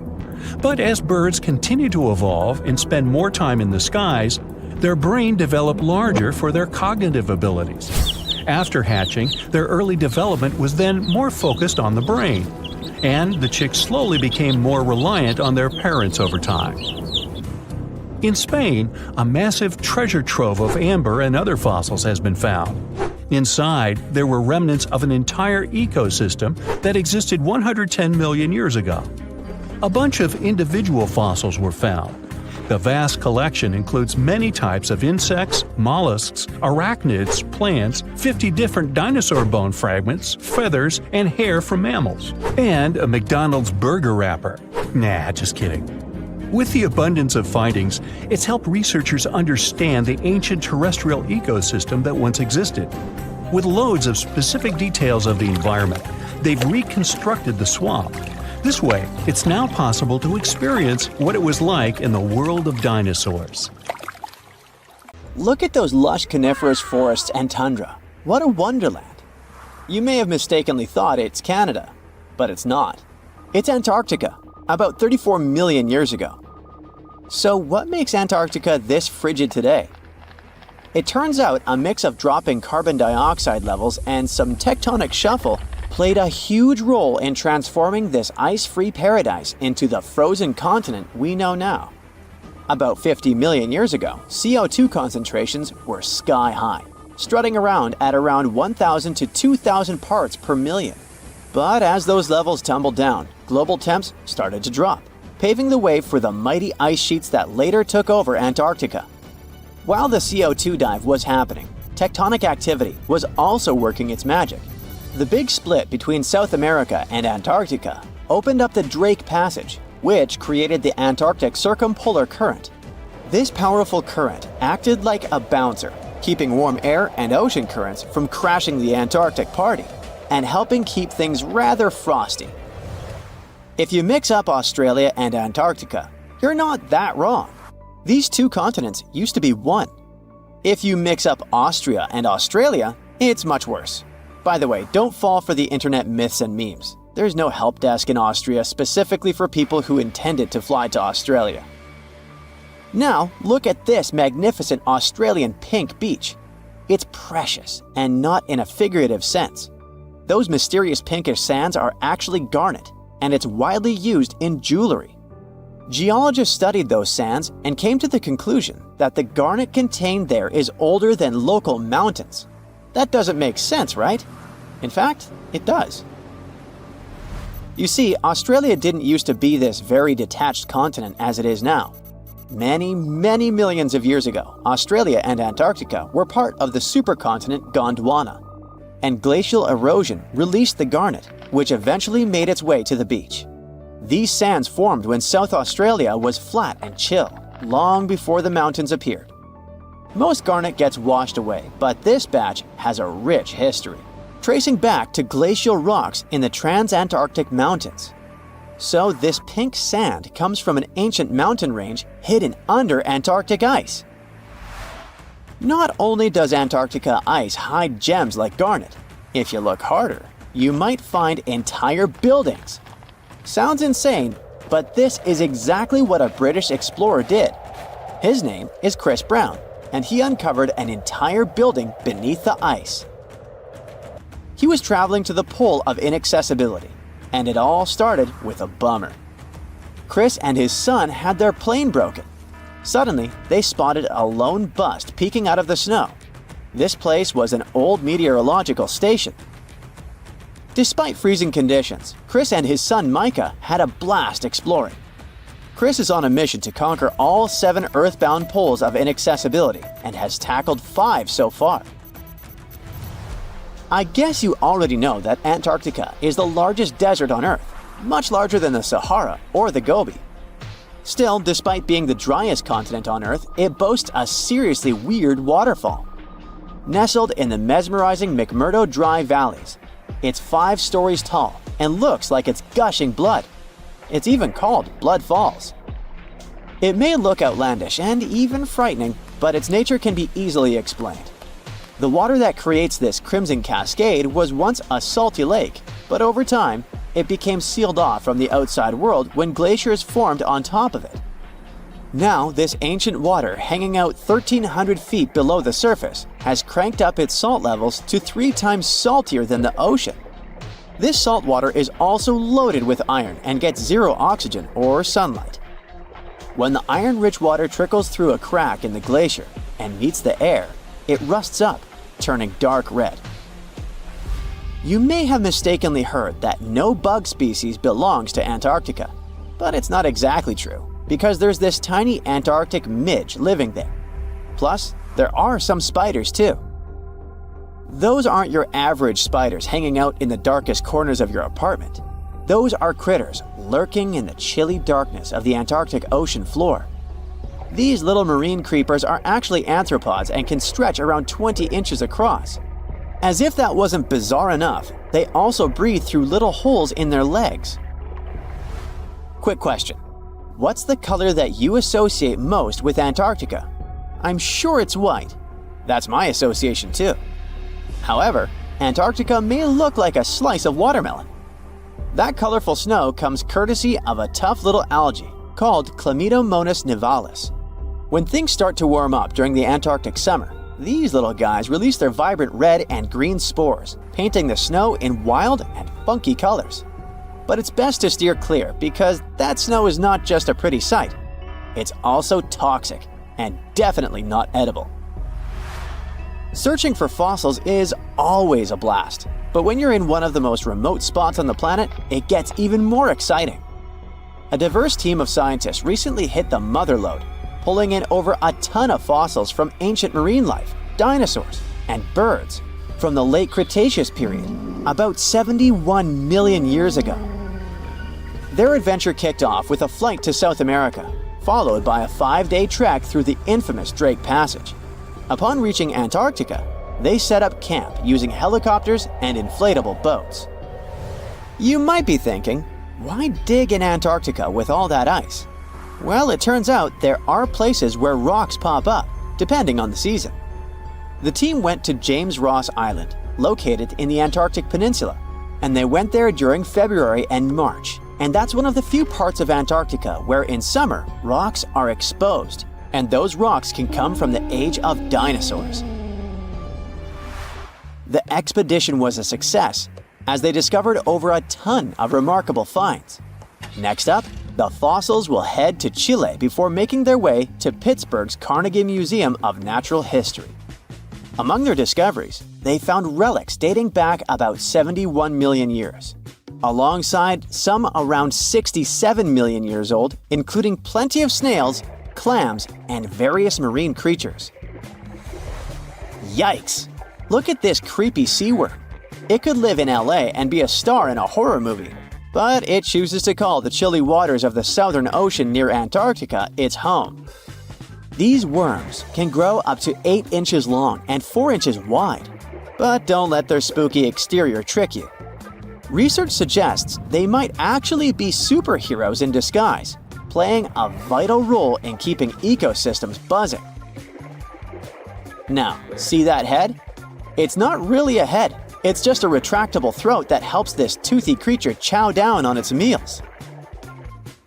Antarctica has many creepy critters to offer. Let me introduce you to the Antarctic strawberry feather star. It's not like Patrick from SpongeBob though. It's more like a deep-sea creature straight out of a horror movie. Picture this, 20 wiggly arms, some stretching up to 8 inches, all decked out with these bizarre little bumps. Yikes indeed. Back in 2014, scientists buried 34 seismic monitors in the snow on the Ross Ice Shelf, which is huge. Think of it as an ice slab the size of Texas, just chilling over the Southern Ocean. These clever little machines picked up a nearly non-stop buzzing. Even though our human ears usually can't catch these low-frequency sounds, Scientists have worked their magic and made them audible for us. They even shared the creepy audio online. A glaciologist from the University of Chicago says that if you could hear this vibration, it'd sound like a swarm of cicadas taking over the backyard in late summer. But these glacier explorers weren't trying to capture spooky tunes. They're actually on a mission to monitor the Ross ice shelf because things are heating up, literally, and the ice is melting faster than ice cream on a hot day. Ice shelves are like Earth's safety plugs, keeping all that massive ice from surging into the ocean. So what exactly is making all that noise? It's likely just strong winds whipping across ice dunes, creating a kind of natural vibration. Consider Lake Enigma. What a fitting name. It's already strange enough because it's not even supposed to exist. But now, we stumbled upon actual life deep beneath it. And this just might help NASA in their search for life in outer space. The lake lies deep in the icy heart of Antarctica, so it's not really a water pool like we're used to, more like a lake-like block of ice, or so we thought. Just recently, Italian scientists discovered a secret that had been buried for ages, an actual body of water, and in this water, life is thriving. Various microorganisms, and even some weird little hunters, which is super weird, since Enigma sits in a remote and harsh corner of our planet, the northern Victoria Land in Antarctica. The entire South Pole is cold, but in this place, temperatures can plummet to a horrifying minus 41 degrees Fahrenheit, though on average it's around 7. Chilly. Like we said, this lake shouldn't even be there at all. Antarctica is technically the largest desert on Earth, even though it's covered in snow, because it's super dry. There are zero rains, truly little snowfall, and the sun barely evaporates anything. And even if there is some water, the insane winds make sure to dry everything out super quickly. Putting on our thinking caps, this lake should lose an unimaginable 7 million cubic feet of water every year. Yet, the water remains. Why? No one knows. Scientists say there could be something deep underground that refills it constantly. They just have no idea what that might be. Maybe deep underground rivers, melting ice, or something else entirely. But hence the name, the Enigma Lake. The block of ice, we mentioned, is permanent and super thick, at least 36 feet of it, and that's higher than a 3-story building. So researchers decided to check out if there's anything beneath it. They used a so-called ground-penetrating radar, a super smart echo detector for the ground. This radar sends invisible radio waves into the Earth. When they hit something underground, like rocks, water, or anything else, they bounce back to the device. By measuring how long it takes for the signal to return and how strong they are, we can determine the distance and what exactly the radar hit. That's how animals like bats, whales, and dolphins can see underwater. And we humans stole this cool nature idea to research buried structures and hidden caves. Scientists used this device all over the Enigma surface. This way, they were able to create an entire map of this under-ice world beneath. The water itself wasn't surprising. It's the unique ecosystem in it that shocked them. Unfortunately, no secret monsters or extraterrestrial secrets this time. But there are microorganisms there that may not exist anywhere else on Earth. Somehow, these creatures have managed to survive in complete isolation and extreme cold. It's not that we don't know these microorganisms, we've met them before, just not exactly like this. There are a couple groups hanging out down there. The first one is Bacteroidota. They love breaking down complex molecules, especially in your stomach, and help digest tough plant fibers. They mostly hang out inside us, but in the outside world, we might occasionally find them in soils and oceans. Then Actinobacteriota, genius chemists among bacteria. They decompose organic materials and help the soil get healthier. They're also famous for producing antibiotics, so we owe a lot of our medicine to them. The third one is Pseudomonadota. These guys weren't a surprise. They're crazy adaptable. They can thrive pretty much anywhere, from soil to water to the human body. Some of them are good, helping plants grow and in nutrient cycles, but others can be opportunistic pathogens. Ooh, bad guys. But what is actually a surprise is that Lake Enigma has tons of passibacteria. They're ultra small even for microorganisms and can barely do anything themselves. So they prefer to live in symbiosis or be little parasites, relying on their hosts for nutrients and other necessities. All these little chompers might be ancient. They could be remnants of a time before the lake froze over completely, which is hundreds of thousands of years ago. It's simply weird to encounter these bacteria in the Enigma Lake, especially the little parasites. Passibacteria usually love low-oxygen environments, but this lake is very oxygen-rich, not even mentioning an almost 40 feet of ice above. So all this means that even though we know who these guys are, this specific species might be new to us. They could have evolved with some unique adaptations and abilities using the lake's unusual chemistry. They probably rely on a super simple and delicate food web. Some of the microorganisms produce energy from light, well, whatever light gets down there, or the lake's chemicals. The symbiosis guys most likely survive by living on or inside their neighbors. Yep, these microscopic creatures hunt each other. Nope, things can't be peaceful even in a place like that. If we find out what their secret to survival is, we might learn more about chemistry, medicine, and even extraterrestrial life. Because if life can endure such extreme conditions, then it can probably appear pretty much anywhere, including our closest neighbors, Europa or Enceladus, the moons of Jupiter and Saturn. They definitely hide oceans beneath their frozen surfaces, and now there's a very high chance there might be some life there. Antarctica must be the closest thing we have to extraterrestrial exploration before we actually land on other planets. It's full of hidden mysteries and surprising creatures. Even outside of Lake Enigma, the South Pole harbors life. Just take the McMurdo Dry Valleys, which are often referred to as Earthly Mars. These are among the most mysterious and extreme places on our planet. They're stretching across Victoria Land in Antarctica, and this is one of the driest places on Earth. Makes sense if you remember the name. Surprisingly, unlike other parts of the South Pole, this land is almost entirely devoid of snow and ice, just lots of super cold ground. There might even be some sand dunes nestled here and there between the rugged mountains.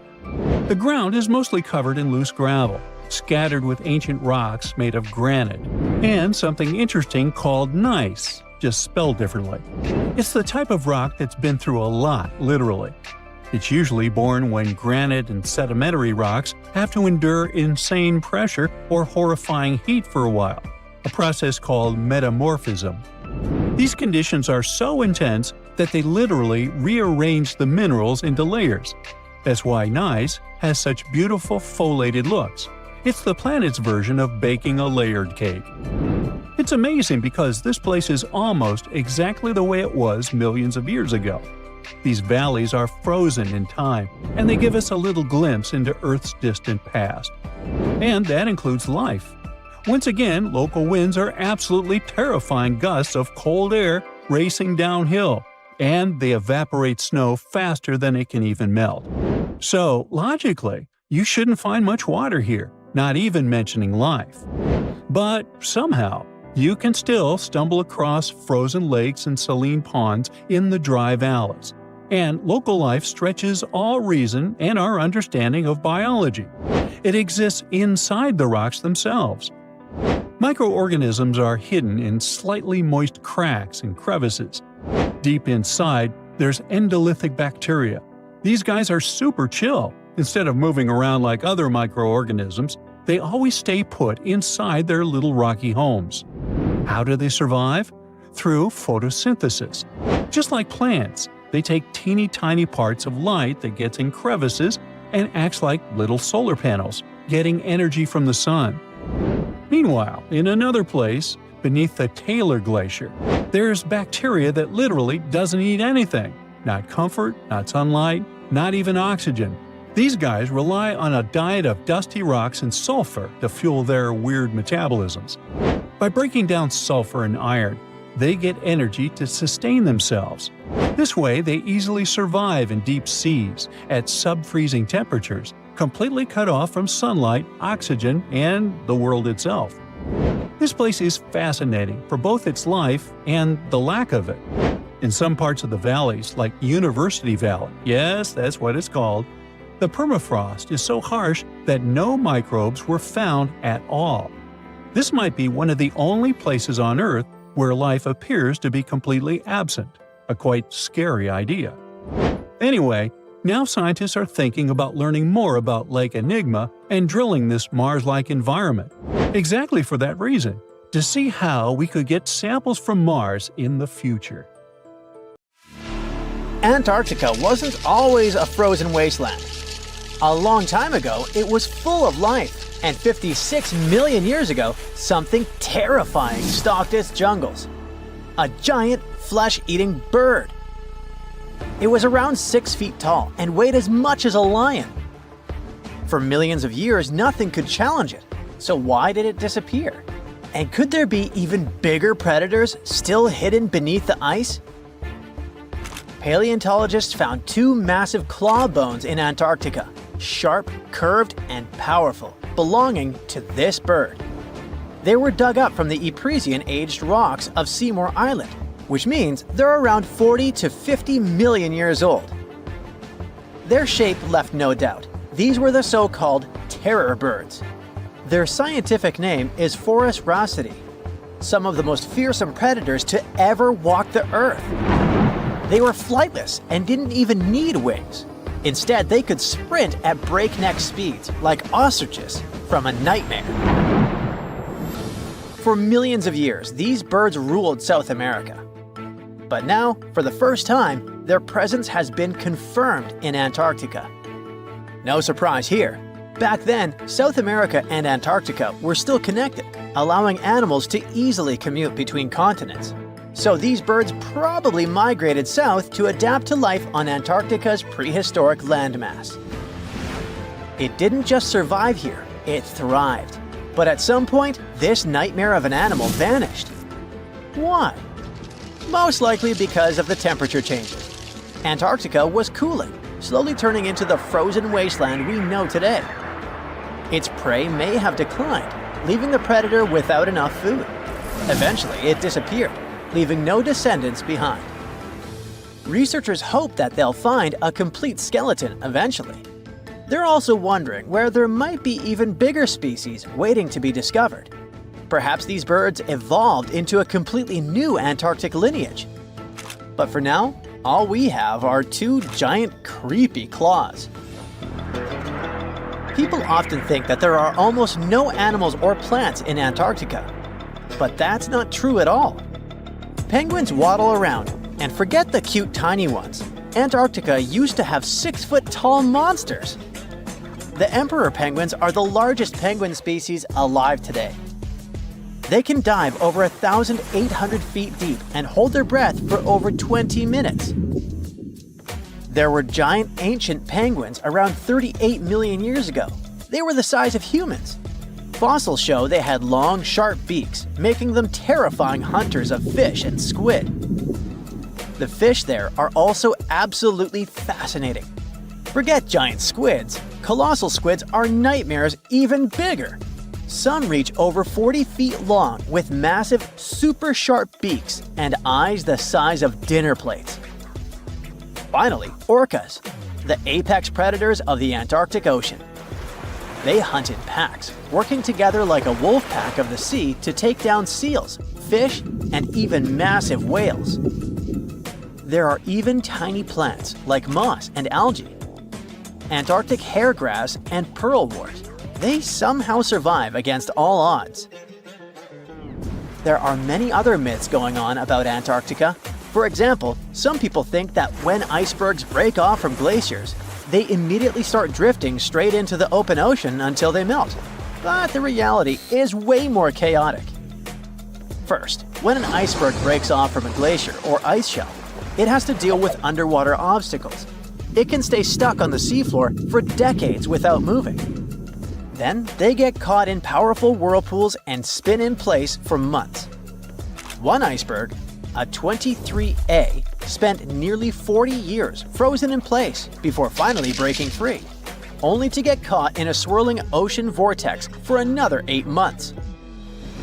After that, their paths are influenced by ocean currents, tides, winds, and even underwater topography. They don't just float freely, their movements are full of literal, unexpected twists. And speaking of glaciers, another strange rumor is that some humans can't travel more than 311 miles inland in Antarctica because of an impassable ice wall, freezing jet fuel, deadly winds, and no oxygen. But this is completely false. Antarctica has been explored by planes, vehicles, and even scientists on foot. There's an entire research station sitting at the South Pole. People live there all year long. The ice wall is real, a massive ice cliff rising above the ocean, but that isn't some secret barrier, it's an ice shelf.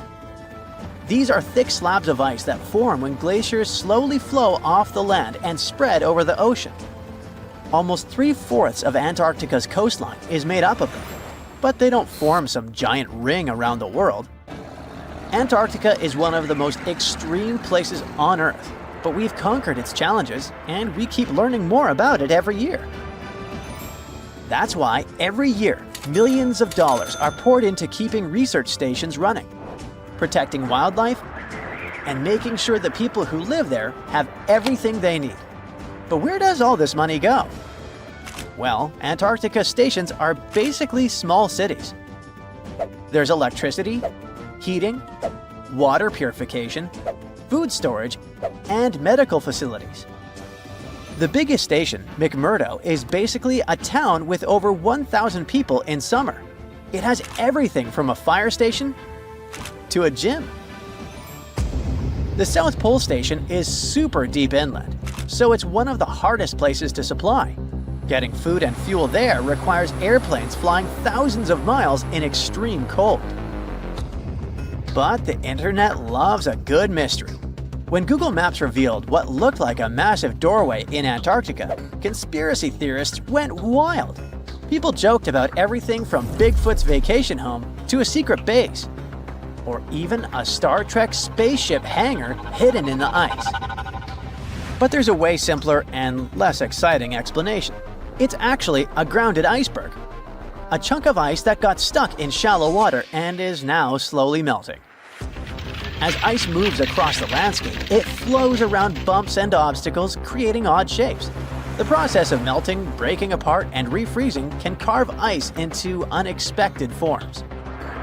Antarctica also has incredibly strong downward-blowing winds that sculpt ice into dramatic formations over time. No secret doorway, unfortunately. And speaking of doors, for years, Ushuaia, Argentina, has been called the gateway to Antarctica. The last stop before the icy continent. The place where expeditions begin. But there's another option. Punta Arenas, Chile. Let's compare them. Ushuaia is closer to Antarctica. It's the top departure point for tourists going on cruises. But no regular flights to Antarctica. No major scientific bases operating from here. It's basically controlled by the military, which refuses to allow private flights, only commercially operated ships. Yes, Punta Arenas is further from Antarctica, but 22 countries and global organizations use it as their main base. There are regular flights to Antarctica happening there every year. Private airlines can actually operate here, making it the real air connection to Antarctica. Ushuaia may have the best location physically, but Punta Arenas actually runs the show. Argentina made a huge error in picking its Antarctic airbase. Instead of setting up a simple, accessible base at sea level, they built Marambio Base, very high on rough terrain, completely impossible to reach by land. Everything has to be flown in by helicopter, making operations slow, expensive, and frustrating. For 50 years, Argentina stubbornly stuck to this bad decision, while Chile set up efficient, well-planned bases that the world now uses. If things don't change, Ushuaia will be nothing more than a tourist stop. But what's terrifying is that Antarctica seems to be returning to its past. It's supposed to be the coldest place on Earth, but something shocking happened just recently. For the first time in recorded history, temperatures in Antarctica broke 68 degrees Fahrenheit. This continent is buried under miles of ice. Usually, temperatures there can drop to minus 112 degrees. But in the winter of 2020, scientists recorded an insane 69 degrees on Seymour Island, hotter than many places in Europe at that time. Scientists believe there are several reasons for that. First, there are changes in the way heat moves around the planet's waters. Second, melting permafrost due to the planet warming. It looks like the climate is changing faster than expected. The Loch Ness Monster is actually not from Scotland. Turns out, this real-life creature lived in the freezing waters of Antarctica about 70 million years ago. In 2019, researchers discovered fossils of a huge, prehistoric marine reptile that looked a lot like what people described as Nessie. This beast was terrifying, measuring up to 36 feet long with a massive giraffe-like neck. It also weighed around 15 tons, which is about the size of 3 elephants. Next up on our list of huge animals is a penguin. I know penguins aren't exactly what you'd call big, but scientists have just found what they think might be the biggest penguin ever, the Kumimamu fordyce. It's believed that these giant birds were hanging around New Zealand about 55 million years ago, and they were huge, weighing over 330 pounds. That's about 5 times the size of the emperor penguins, which are considered the largest penguins alive today. Now, let's move on from massive creatures to something much smaller. Meet B. manfredschmidti, a great ape that lived around 12 million years ago in what is now Germany. This creature is very special, as it's the tiniest great ape ever discovered. And when I say tiny, I really mean it. These ancient animals only weighed about 22 pounds. They were basically no bigger than a super chunky cat. If you think small creatures aren't scary, wait until you meet the electric blue tarantula. This newly discovered species from Thailand's mangroves has an almost otherworldly electric blue color. Its vibrant hue doesn't come from pigment, it is actually caused by the unique structure of its hair, which reflects blue light, making it look like an extraterrestrial being. We're going even further now, diving into the freezing pitch-black depths. At around 2,000 feet deep in the Andaman Sea, scientists found a new species of ghost shark, which they named Chimera supape. Their appearance is straight out of a horror movie. They have sleek, pale bodies, frills that look like feathers, and large, creepy eyes. These ghost sharks aren't actually sharks, but they are related, having diverged from their cousins about 400 million years ago. The good news is they're not too scary since they're only a bit bigger than a shoebox. Just when you think we can't find stranger creatures, we come across this ancient amphibian from Brazil. Scientifically known as K. rosae. This newly discovered giant crocodile-like creature lived during the Triassic period, over 240 million years ago. At nearly 10 feet long, it had a powerful jaw, resembling the modern-day alligator. This beast was definitely a survivor since it adapted to the most severe conditions ever seen on the planet. Last year, scientists were tracking the dense Amazon rainforest at night when they found some quirky orange spiders that looked like they were wearing black boots. The team soon discovered it was a new type of giant crab spider. And no, they don't look like crabs at all. They only got their name because, while perched on plants, these spiders spread their legs out to the sides, just like crabs. Do you know that some new species are named after celebrities? Hollywood icon Harrison Ford now has his very own snake, for example. Discovered in Peru, T. Harrison Fordy honors the actor famous for his role as Indiana Jones, an archaeologist with a notorious fear of snakes. Unlike the film's menacing serpents, this new snake species is quite modest in size, measuring about 16 inches long. We also have the Rampholion princei, a small new species of pygmy chameleon from Tanzania that was named after U.S. rapper and poet Prince Iya. He received this honor because of his work raising awareness about global environmental issues. Another celebrity namesake is DiCaprio's snail-eating snake, which hangs out in the shrubs of Panama's forests. This S. irmelindi caprioi is about 15 inches long and spends its nights on palm fronds looking for snails and slugs. Its round eyes look like glowing coals that can be a bit scary, but overall, the creature is super chill. Even when it feels threatened, it doesn't bite. It just coils up around its head and gives off a really bad smell. Now something a bit more sinister. Meet Venomius tomhardii. Does that name ring a bell? Exactly. This new species of spider was named after Tom Hardy's portrayal of the infamous Marvel character Venom. And all because the black spots on the spider's abdomen reminded researchers of the famous anti-hero. Most spiders of this species were found in Australia at night, sitting in their elaborate webs in forested areas near the coast. When disturbed, these creepy crawlers often hide in silk-lined hollows in tree branches. We've also got something for the Lord of the Rings fans. In the vast and warm waters of the Amazon River, scientists have just discovered a new species of pacu. This fish is a relative of the terrifying piranha, with a plant-based diet and human-like teeth.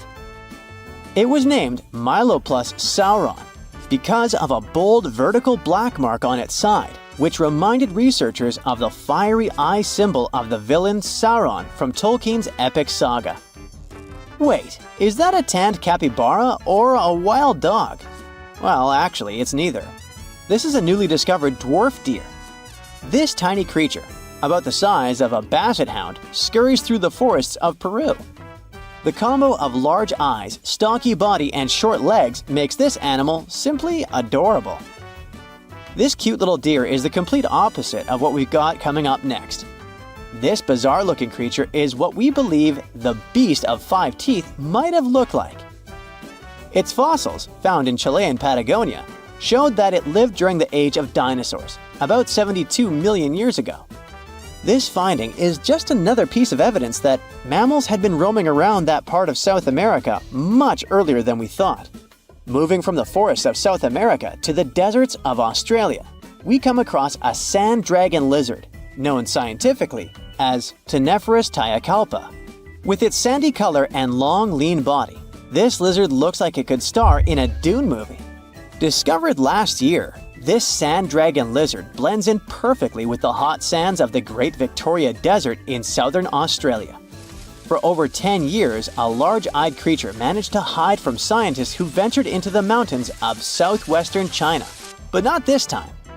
In 2023, the group finally managed to take photos of 7 frogs that didn't match any known species. They're now known as Leishan odorous frogs, a species that grows to be about 2 inches long and has small bumps all over their grass-green bodies. Off the coast of Chile, we have recently found a seamount nearly 4 times as high as the Burj Khalifa. Underwater mountains are usually home to beautiful life forms, like sponge gardens and ancient corals. But this Chilean seamount also hid a creature known as the flying spaghetti monster. It's a rare type of squid with long noodle-like tentacles that make it look like an underwater pasta dish. Including its tentacles, this strange creature can be over 130 feet long.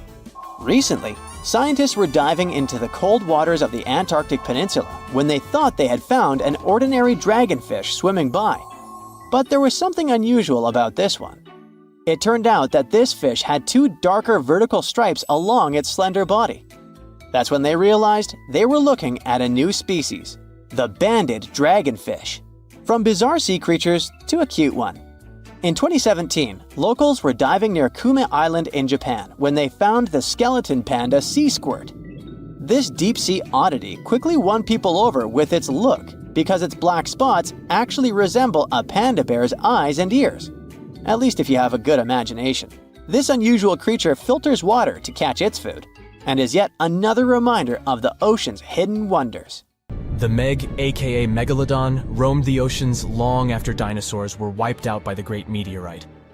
It was one of the largest and most dangerous hunters that have ever lived on Earth, as well as the biggest shark. But then, about 3.6 million years ago, The last of its kind disappeared from our planet, leaving only huge teeth for modern archaeologists to keep finding. There are a few theories about why it could have happened, but scientists might have found the true reason. The megalodon, which means big tooth, was the largest shark ever to exist. It reportedly lived around 20 to 3.6 million years ago and was truly enormous. Its bite was more powerful than that of a T-Rex, and likely any other powerful predator that has ever roamed this planet. It's probably not surprising, since this marine creature had extremely strong jaws that could span from 9 to 10 feet wide. That's enough to swallow two grown-up people side by side. The jaws were also lined with 276 teeth, and they reached 7 inches in length. That's as long as a small hedgehog. Once these teeth got worn down, the shark got rid of them and grew new ones. Such large sedated teeth helped the Meg to eat meat easily. The shark itself could grow up to 59 feet long. That's twice the length of a London double-decker bus. The animal was also pretty heavy. While a fully grown T-Rex weighed about 8 tons, the weight of a large megalodon could be more than 30 tons. With no competitors, the enormous shark was the real king of the oceans. It hunted other sharks, large fish, and even whales. Then why did such a magnificent creature disappear from the face of the earth? The previous theories mentioned the great white shark. The megalodon is usually described as some gigantic version of this marine animal. And this is a common mistake made because most people think these creatures were related. But in reality, the Meg looked more like a modern bull shark. Its snout was snout, its lower jaw was rather flat, and long and massive pectoral fins supported the animal's weight. But what's more important, the ancestors of today's great whites existed at the same time as the megalodon. Now, with great size comes great clumsiness. And although the Meg was huge and powerful, it was also not as nimble as smaller and quicker great white sharks. Great whites could have rivaled a megalodon for food, and were often more successful hunters thanks to their agility. They couldn't fight the Meg openly, but were fast enough to steal its food. So according to this theory, the only food left for the megalodon were whales and equally big marine animals. Grown-up Megs could easily catch such beasts, but their offspring were much smaller and more vulnerable than their parents. Could smaller sharks have used this to their advantage? Maybe while megasharks were still little, they became a meal for great whites, as well as bull and tiger sharks. Even at those times, a great white shark could reach the length of 20 feet, while a megalodon kid was definitely smaller. But even if there had been no open confrontation between young megalodons and smaller grown-up sharks, Meg kids wouldn't have been able to find food for themselves to grow to adulthood. The reason is the same. The population of other sharks was growing, and they were rivaling each other and the Meg for convenient food. The more great whites and other sharks appeared in the oceans, the less food remained for young monster sharks. Eventually, they probably starved. But it's just one of the theories that try to explain why the Meg went extinct, and here's another one. A new study has shown that the Meg was most likely a warm-blooded predator able to regulate its body temperature, and that might have been the reason why this species disappeared with time. Scientists analyzed isotopes of the tooth enamel of the megalodon and concluded that the animal could easily maintain a body temperature that was around 13 degrees F warmer than the temperature of the surrounding water.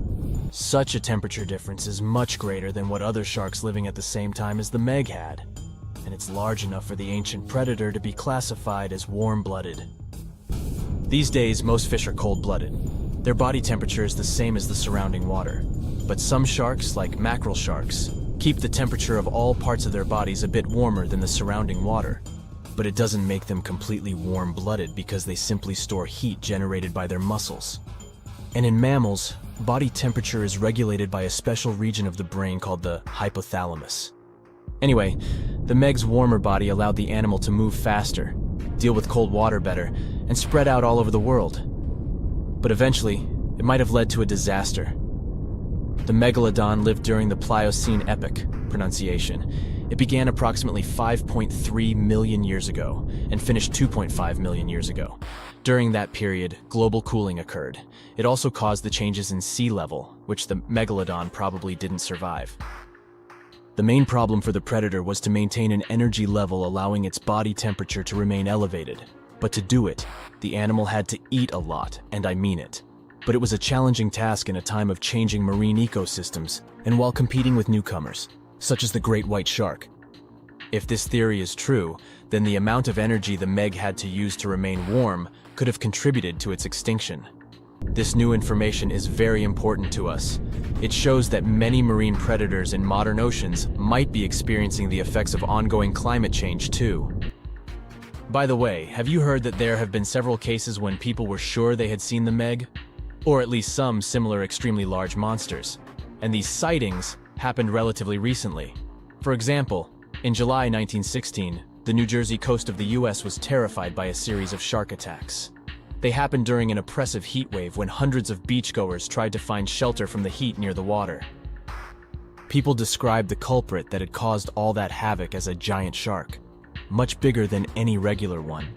Since then, scientists have been debating which shark species was involved in those accidents. The most popular guesses have been the bull shark and the great white. A picture of a huge shark roaming the Pacific Ocean not far from Guadalupe Island appeared in 1999. The creature was nicknamed Deep Blue. It could be distinguished from others by a wavy pattern separating its gray back and white belly. But even though some people claimed it could be the infamous megalodon, experts came to the conclusion it was a female white shark, the largest ever seen. The average length of a male white shark is 11 to 13 feet. Females are bigger, up to 15 or 16 feet, but Deep Blue reached more than 20 feet in length. No wonder people were confused. For the last time, Deep Blue was spotted in 2013 near the western coast of Mexico's Baja California. But look, there's another jumbo shark, and you can meet it in any part of the world. The largest specimens can reach 40 feet long and weigh about 5 or even 6 tons. Could it be, if not the megalodon itself, but one of its relatives? Again, a wrong guess. That's the basking shark. This animal prefers subpolar seas, with temperatures not higher than 58 degrees F. Even though some of these animals do migrate to warmer places. Like whale sharks, basking sharks are harmless and don't attack snorkelers or divers. These creatures have loads of small teeth, but they don't use them when feeding.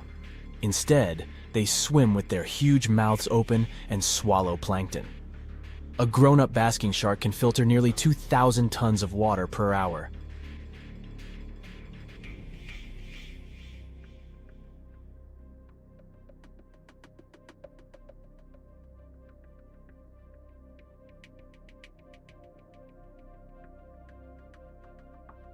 What do Paris Hilton and Chris Hemsworth have in common? Well, apparently, they both want to bring animals back to life. But we're not talking about making your favorite pet live forever. Nope. These celebs are actually helping a science company bring back animals that no longer exist, like the mammoth, the Tasmanian tiger, and even the iconic dodo. If everything goes according to plan, these fascinating creatures could be walking among us again by 2028. This groundbreaking effort is led by a company called Colossal Biosciences. At this very moment, they're working on a way to revive the core genes of animals that disappeared from Earth ages ago. The idea is to replicate those genes using DNA from a close living relative. If that's all Greek to you, don't worry. We'll break it down a bit later. So, the mammoth is one of the animals they plan to bring back, and people are especially hyped about it. These incredible, massive creatures roamed parts of Africa, Europe, Asia, and North America until about 4,000 years ago. Some people might mix them up with modern elephants, but there are some key differences. For starters, they had huge curved tusks that curled inward and were used to dig for food.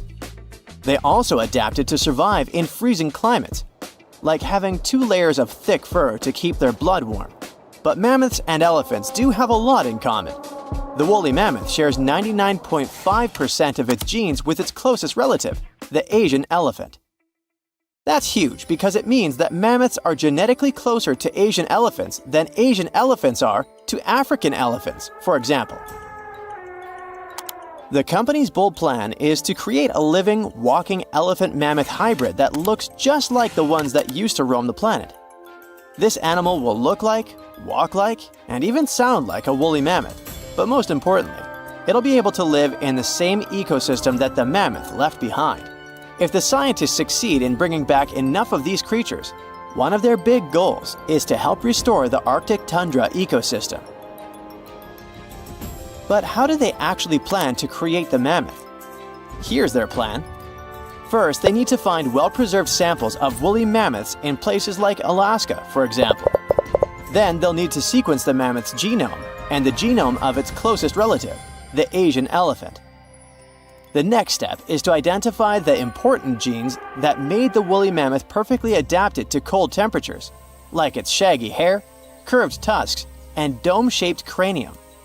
In other words, they need to identify which genes make the mammoth, well, the mammoth. Now comes the interesting part. They will use top-notch gene editing tools, kind of like scissors, to cut the Asian elephant DNA and replace those spots with the mammoth sequence. This will allow them to create a new cell line and, later, an embryo. This embryo will grow inside a healthy female Asian elephant, who will be the surrogate. And just like that, a new, cold-adapted elephant will be born. Or at least, that's what scientists hope. Specialists predict that this Mammoth 2.0 could be on Earth as early as 2028. The reason it will take a while is that their gestation period is around 22 months. But if that deadline feels too far for you, there is actually a chance we could get a surprise a lot sooner. That's because some of the other animals they plan to revive have a much shorter gestation period, like Australia's thylacine, also known as the Tasmanian tiger. The company is also doing whatever it takes to give this animal a second shot at life. And the good news is that the process seems to be well advanced. Recently, the group announced that the Tasmanian tiger's genome is about 99% complete. This animal was native to the Australian mainland and the islands of Tasmania and New Guinea. A big part of the Tasmanian tiger population disappeared over 3,000 years ago. But about 5,000 of them kept roaming around until pretty recently. It's believed that the last thylacine passed away in 1936. To revive the Tasmanian tiger, scientists first need a sample of the ancient animal. So they took RNA molecules from a 110-year-old preserved head that had been kept in ethanol. The team was really lucky because it's rare to find old samples that are so well preserved, allowing scientists to use advanced DNA analysis techniques.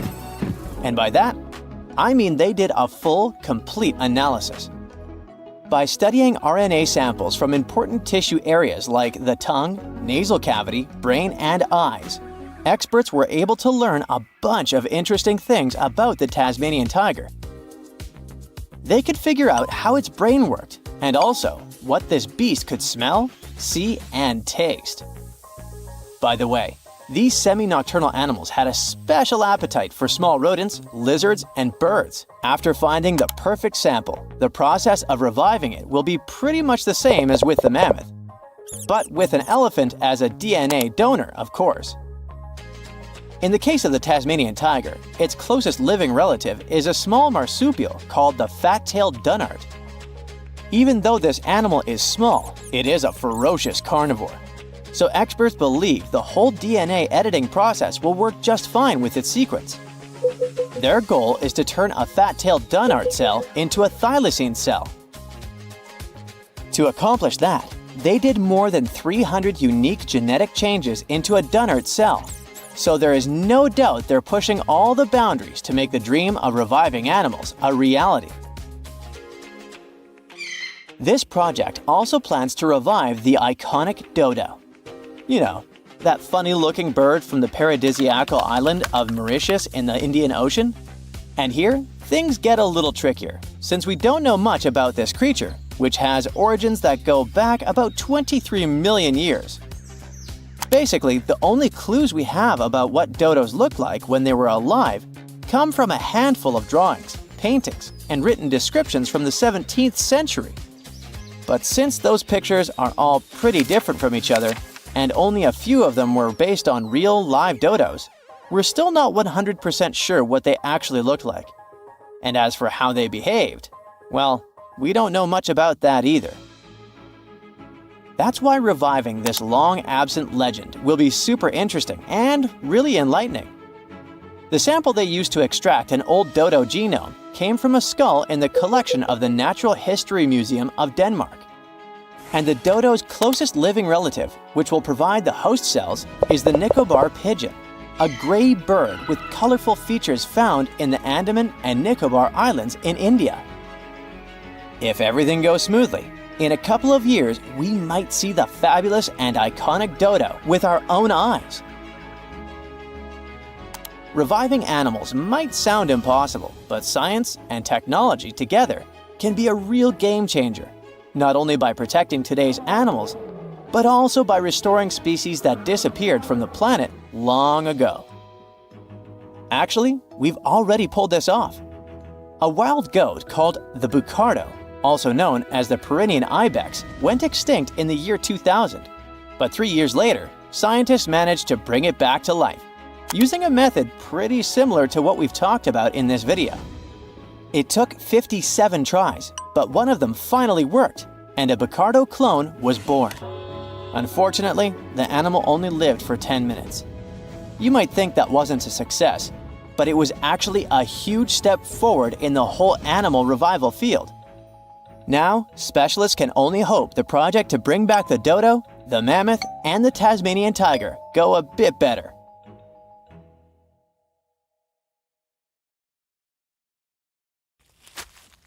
Psst, run! Really, it's not safe out there. There's a saber-toothed tiger lurking around. You better be careful.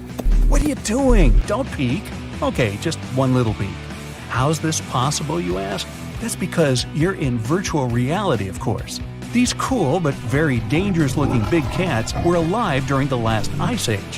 What if they decided to show up at your doorstep out of nowhere? Knock knock, a saber-toothed tiger is waiting for you to buy its cookies. Meanwhile, the coelacanth, this massive-looking fish, comes from a lineage that's been around for over 300 million years. We thought they didn't exist anymore until 1938, that is, when a live coelacanth was found again. Since then, they've been roaming the waters of the east coast of Africa and the waters of Sulawesi, Indonesia. Man, I wouldn't want to go for a swim and meet one of these fellas face to face. Their jaw has an intercranial joint, which means their mouth opens up by a lot. This is so they can eat large prey, like me. Not good. They're huge, too. Imagine a fish that's as long as you're tall and weighing as much as an average human. The takahe, a flightless bird, was thought to be gone in the year 1898. They're very cute, small and multicolored, usually not taller than your knee. But picture this. You're out for a hike in the Murchison Mountains. Looking around, you spot the bird you thought was extinct. But there they are, as happy as ever, surviving and chilling. A whole colonies of takahes was indeed found just 50 years after they were pronounced extinct. Good job, tiny little birds. A singing dog. Ever heard of those? Riley does sing sometimes when he's bored or hungry, but these are real performers. New Guinea singing dogs. They've been only recently discovered again in the wild for the first time in 50 years. Still, they were never completely extinct to begin with. New Guineans made sure they were safe next to them. But in the wild, very rare and hard to catch a sight of. Look, there goes one. The New Guinea singing dogs are called so because of their famous high-pitched singing. They sometimes sing together, too. A dog choir of sorts, where they all howl together. I bet they sing better than I do in the shower. Not going far from this area, we have bats, but these ones are sort of different. You see, their ears are enormous. I guess that's why they're called the New Guinea big-eared bats. Clever.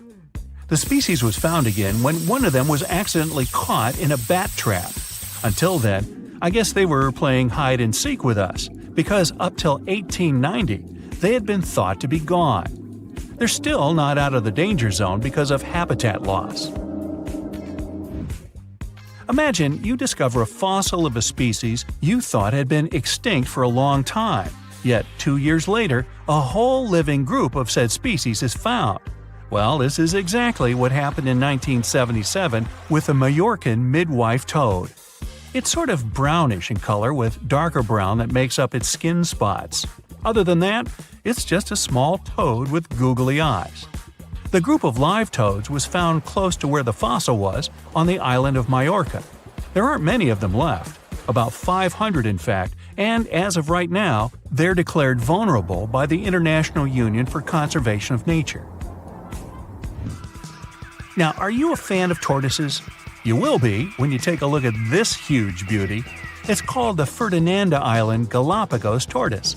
It hasn't been seen since 1906, but on February 17, 2019, we were finally able to look at one of these beautiful creatures. It's probably out there with a few of its mates right now, but they also don't allow themselves to be seen. We only know they exist because there's a few tracks and scents. With yet another frog, we have the horned marsupial frog. They're out and about in Ecuador, in the Chocó forest to be more specific. They're called this way because of their distinctive horns directly on top of their eyes. You know the pouch kangaroos use to carry their offspring? Well, the female horned marsupial frog also has that, except it's on the back, so it acts as sort of a backpack. They develop their embryos there, and when they're ready to come out, they hatch as complete infants, unlike regular frogs where they start out as tadpoles. One more toad, the starry night toad or harlequin toad. They're black and covered with loads of white spots all over them. Lost for 30 years, it was discovered back in 2019. Picture them as big bodyguards, water bodyguards to be exact. Oh, that's a very big toad on your screen. Well, for the Arhuaco people, that's exactly what they are, guardians of water. They also have their own name for them, Guna. Sounds like a cheese. When scientists found them yet again, they came across 30 of these little creatures, but initially, they were expecting only one. Well, what a nice surprise. Here's a tiger for you, although it doesn't quite look like your typical tiger.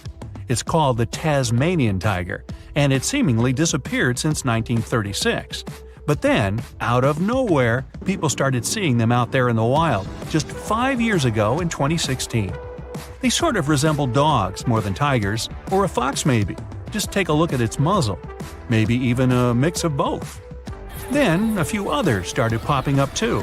And if you happen to think you're seeing one right in front of you, but you're not quite sure, check if they've got stripes on their back. They're definitely out there, but still technically marked as extinct by the IUCN. Okay, picture a horse that looks straight out of a movie scene. Tiny, gorgeous fur, very well behaved. It's tiny, but it's not a pony. It's a Caspian horse. They have an interesting backstory to them. They were discovered by Louise Leyland, who got married to an aristocrat in 1957. Having moved to Tehran, Iran, she didn't quite like how the horses behaved there, so she took matters into her own hands. She took a few people with her, and off they went to the Caspian Sea mountain. And in there, they found 3 of these beautiful tiny little horses. Well, that's how the story goes. Coming up next, a possum that was found in an unexpected place. Guess where? You have 3 options to pick from: hiding in a ski resort, in the Australian outback, or in someone's apartment in the bathroom. Which one do you choose? You have 3 seconds. The right answer is a ski resort. Yes, this possum is called the mountain pygmy possum, and it's originating from Australia. So far, there are 3 different living populations of this tiny possum, but it was believed to be extinct until just 1966. There are fewer than 100 of them, so the IUCN has marked them as critically endangered. Also from Australia is the night parrot, an absolute delight to birdwatchers. Very beautiful, yet mysterious. These little fellas live in very remote areas. You can probably count on the fingers of your hand how many times these birds have been seen since they were found again in 1979. That's how rare they are. Have you ever seen a pygmy tarsier? Neither have I. It was only in 2008 that 3 of them were caught. Scientists don't really want to lose track of their movements again, So what they did was gift them with tiny little collars. This way they can live their life as happy as ever and will know they're safe. The last one I want to tell you about is the tree lobster. But as the name might mistakenly tell you, they're not really lobsters. They're just big black bugs with huge legs. Their extinction story is a sad one. In 1920, a cargo ship got stuck on Lord Howe Island, and it had rats aboard. These rats fled the ship and ran straight to land. Even though tree lobsters are bigger than most insects, they're still relatively small compared to rats. The poor things never stood a chance.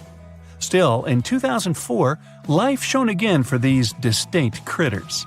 A pair of Australian scientists were out and about on the island and came across 24 of them. All of them were living beneath one single shrub. Hey, if there's enough space for everyone, it's not small, it's cozy. Bottom line, it's better to be distinct than extinct. Don't you agree?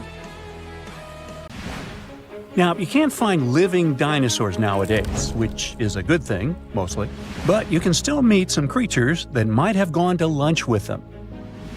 The frilled shark, for example, is a living fossil that comes from a family of sharks that have been around for about 80 million years. One of the coolest things about it is its long, eel-like body that can grow as long as 6 feet. It has 6 pairs of gills on its throat, which help the frilled shark breathe in the deep, cold ocean where there isn't much oxygen.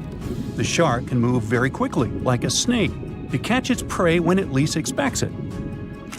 Little frilled sharks take an exceptionally long time to grow, up to 3.5 years, which is one of the longest times for any animal with a backbone. The Chinese giant salamander is another living fossil that can tell you what was going on Earth around 170 million years ago. Now, when I say tell, I really mean it, as it can make sounds like hisses, whistles, and barks, and even a noise that sounds like a crying kid. The biggest Chinese salamander found so far weighed 130 pounds, as heavy as 2 Dalmatians, and was almost 6 feet long. Giant salamanders like to be alone. Hey, I want to be alone. And will chase away other salamanders from their space, except when it's time to start a family. During the day, they hide and sleep under rocks. They can make a special substance from their skin that keeps predators away. Now, gharials are reptiles that have been around for about 38 million years. They live in India and Nepal in slow-moving, muddy rivers. Sadly, there are very few gharials left in the wild, less than 100. These creatures can't control their body temperature, so they need to sunbathe to get warm or cool down in the water if they get too hot. Their eyes are close together and face forward, which helps them see in 3 dimensions and judge distances more accurately. Gharials also have a transparent third eyelid that protects their eyes when they're underwater. They have over 100 sharp teeth, but they can't chew their food. Instead, they use their strong jaws to grab prey and then, swallow it whole. The alligator gar is a fish that has a family history of more than 100 million years. It still has some cool features from ancient times, like being able to breathe both air and water. It also has a special spiral-shaped intestine like a shark. The alligator gar is one of the biggest and heaviest fish in North America. Just like an alligator, it has a long body and snout, plus a row of sharp teeth. But instead of legs, the gar has fins to help it swim underwater. The tuatara isn't a lizard as you might think, and isn't a dinosaur either. This New Zealand resident is one of the most unique animals in the world. Scientists love studying tuataras because they can help us understand how today's lizards and snakes evolved.